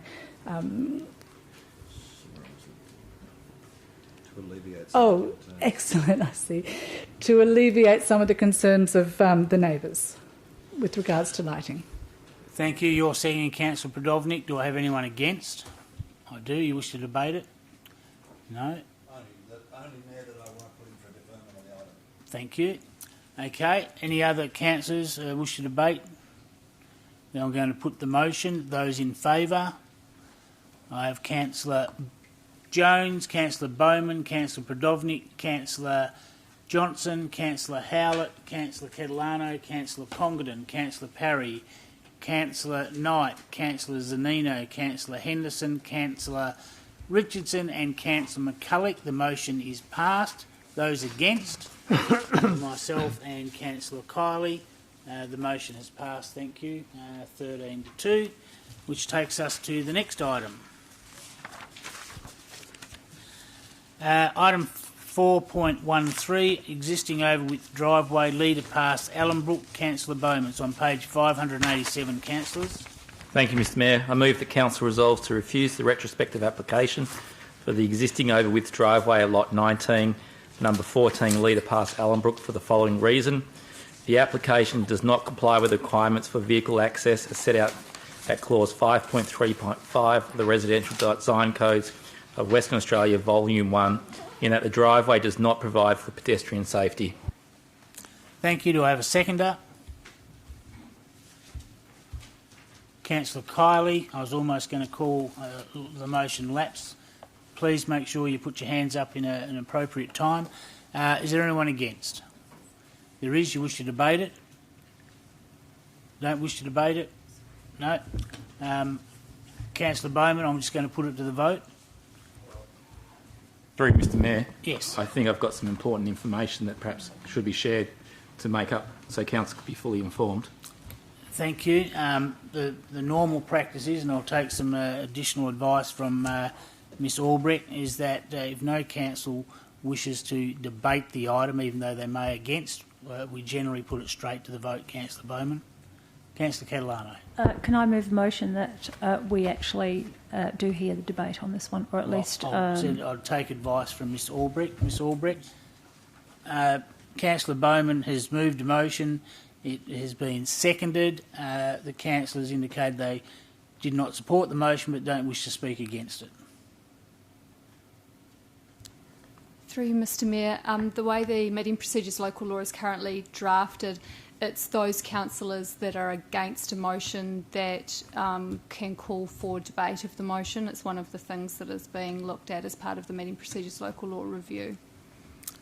So there's no right on behalf of the mover to commence the debate if no one wishes to debate against him. Through you, Mr Mayor, it's those councillors that are against the motion that can call for debate on it. Thank you. Yes, but I've moved that we do actually hear the argument in favour of this. I'll put that to the council in a moment. Councillor Catalano, have you moved that way? Councillor Johnson, you had a question? Well, I was going to say, for the sake of getting on with it, I'll call for debate as I'm against it. So, okay. Thank you. Councillor Bowman, you have 5 minutes. Thank you, Councillor Johnson. Councillors, this seems a fairly straightforward request, an over-width driveway of 9.8 metres instead of the permitted 6 metres. The result being 65.25% of the primary street setback area covered in a driveway in lieu of the permitted 50%. The report indicates over-width driveways in the area are fairly standard and quotes a number of examples. The report also indicates that the landscaping is considered in uniform of the streetscape. I expect that this is because most also have over-width driveways. But what the report doesn't indicate is that of the 15 local examples, only 2 have approval. 87% are therefore non-compliant, which makes me think we're either not educating the community well on the requirements and or we're not being active with non-compliance. Councillors, you may think an increase from 50% to 65.25% is fairly minor, and I would tend to agree. However, aren't we trying to green our city, and then on the other hand, we're allowing for an increased hard landscaping, in this situation a driveway? These two are in complete contradiction of each other, and what is more important?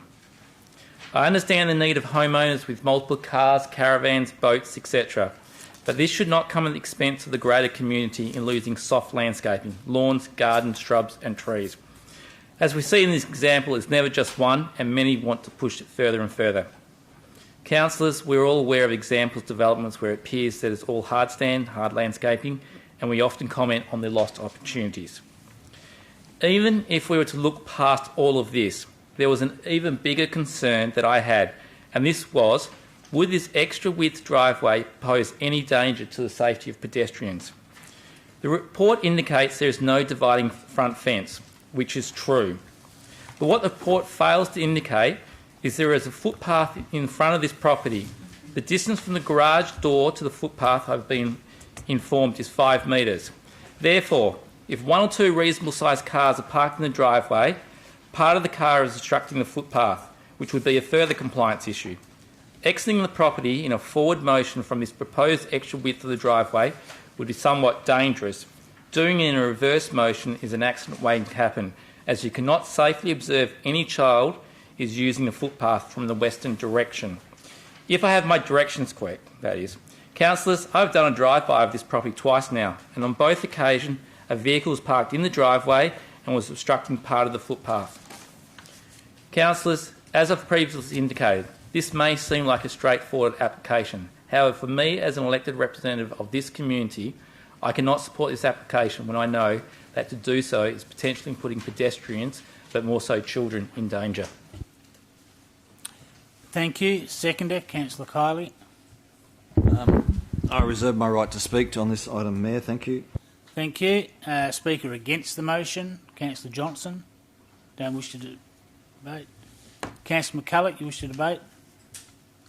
Yeah, just quickly, Mr Mayor, thank you. Councillors, yeah, this driveway was constructed in 2014 with the city receiving no complaints to date. And yes, we probably do need to look at and address compliance in this area. But if you look at the report, city staff also note that the driveway possesses no pedestrian safety concerns. There are no dividing or front fences constructed within the primary street setback area. Yes, there are other houses with similar driveways, and I'll speak to that in a minute. Councillors, the overwidth driveway was assessed against design principles of the R codes, and the variations to the deemed to comply requirements can be approved where it can be demonstrated that the development does not adversely impact prevailing streetscape and prejudice pedestrian safety.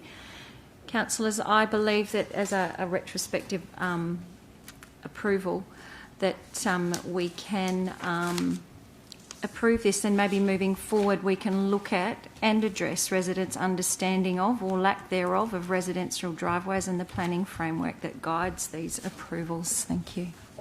Thank you. Speaker for the motion. Speaker against the motion. Question, Councillor Henderson. Just in regard to the aerial photograph on 593, showing, I think, perhaps some 7 cars. Is the site being, have we had complaints or anything about car repairs or anything like that happening on the site. Mr. Russell, have you got a comment?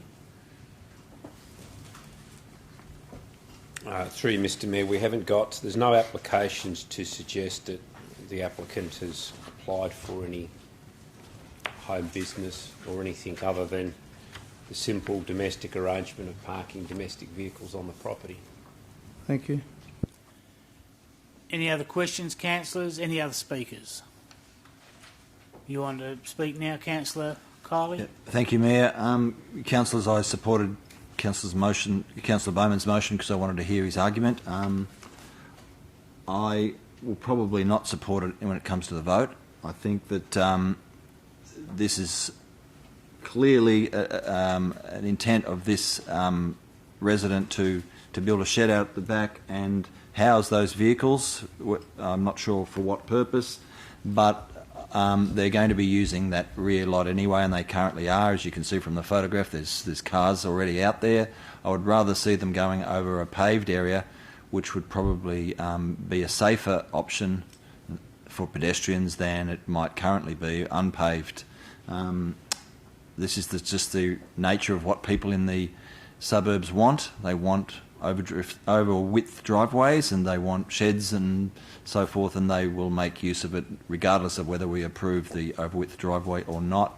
I take on board Councillor Bowman's comment about trees, but I think we need to accommodate them in other areas and put more emphasis on that.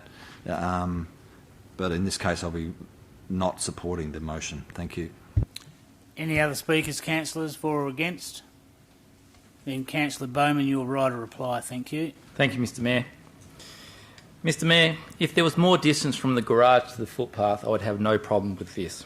We can approve it, but it's whether we approve it and risk the safety of pedestrians and in particular children.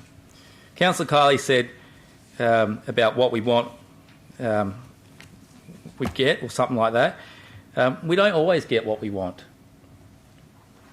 My children get told that every day. There is an issue with this. There is a safety issue. The report doesn't indicate that there is a pedestrian safety issue because there's no front fence. I question whether they considered two vehicles of medium size parked in the driveway when a car is trying to reverse the over-width driveway. You cannot see a child on that footpath, and as such, I am not going to put any children in this community at risk.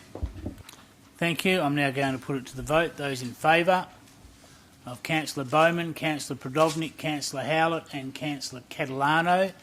The motion is lost. If I can just have all those councillors not supporting the motion. It's Councillor McCulloch, Councillor Richardson, Councillor Henderson, Councillor Zanino, Councillor Knight, Councillor Parry, myself, Councillor Congdon, Councillor Kiley, Councillor Johnson and Councillor Jones. So the motion is lost. Just before we go on, because I do need a recommendation, generally, councillors, we should not be seconding a motion just for it to be debated. And the reason is the seconder didn't even support the motion, in fact spoke against it. That is a waste of council's time, particularly on a big night like tonight. And if I had any idea that you weren't supporting it, Councillor Kiley, I would have ruled your seconder out of order. I hadn't made up my mind. I needed to hear from Councillor Bowman to actually decide what I was going to actually vote. Well, that's not what you said in your debate. You said you weren't going to support it. You wanted to hear what he said. But we don't second motions for the sake of debate, but I'll leave it at that. And we can discuss it another time because we've got to keep going with the agenda. Thank you. Next item is item 5.2. Oh, sorry. I need to move Councillor McCulloch, seconded Councillor Jones. Is there anyone against? Do you wish to debate it? Then if I can call those councillors in favour of the officer's recommendation.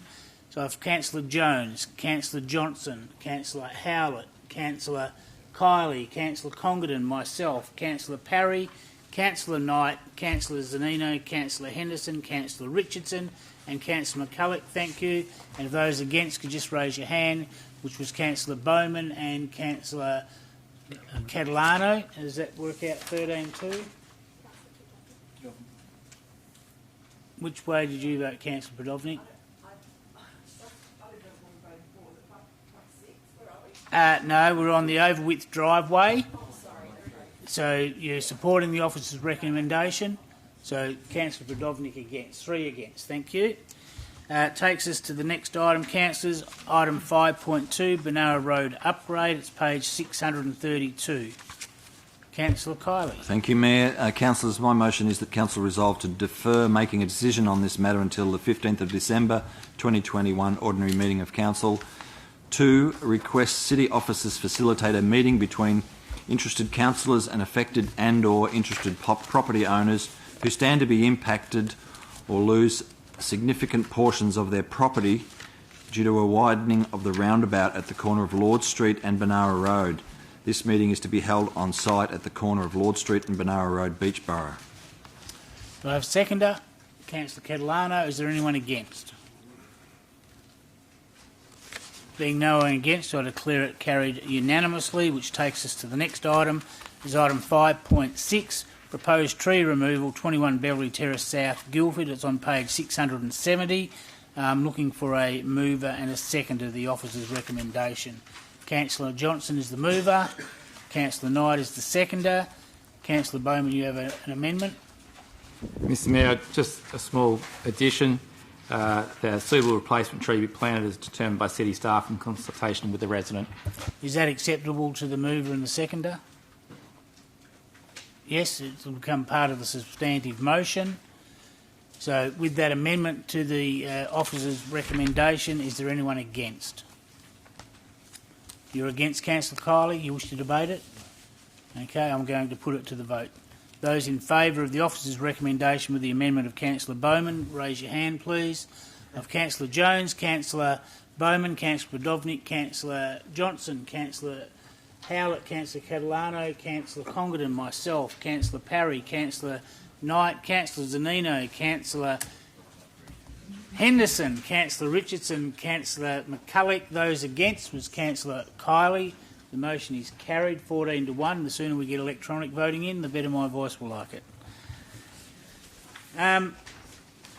We're moving to the next item, which is Part C of the agenda, councillors. Motions of which previous notice have been given. Mr Mayor, can we move to the confidential items, if that's okay, Mr Mayor? I'm going to seek a motion that way, councillors, that I don't believe any of the notices of motions of such importance, and we do have some confidential items which we need to address. So if someone moves that way, I'll call for a seconder. So move Councillor Parry that we now move to the confidential items. Seconded Councillor Johnson. Is there anyone against? Being no one against, I declare that carried unanimously. I'd like to thank everyone in the audience for their attendance. Thank you, Claire. I'd like to thank people watching on the live stream for their perseverance and patience. And as soon as the gallery is cleared, we'll be moving behind closed doors to deal with some confidential items.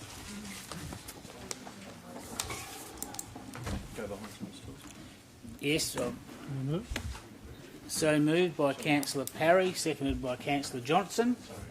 That was unanimous.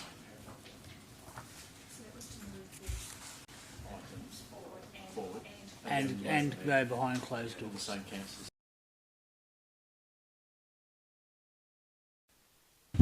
The 3.6, the recommendation which Council resolved to 1, accept the Chief Executive Officer's recommendation to employ the preferred candidate as detailed in the confidential report as Executive Manager, place stakeholder engagement for a contract period of 5 years from the current date to be determined by the Chief Executive Officer. And point 2, keep the name of the preferred candidate confidential until the employment contract has been signed. Having said that, we've still got some items left to discuss, and I'm looking for a mover and seconder that we adjourn this meeting. Thank you, Councillor Kiley. And as I said previously, to come back at 6:30 p.m. next Tuesday, the 24th. So move Councillor Kiley, second Councillor Parry. Is there anyone against that? Being no one against, I declare that carried unanimously and declare this meeting adjourned at 10:15. I thank everyone for your patience, for your debating, and wish everyone a safe travel home and good night to everyone. Thank you.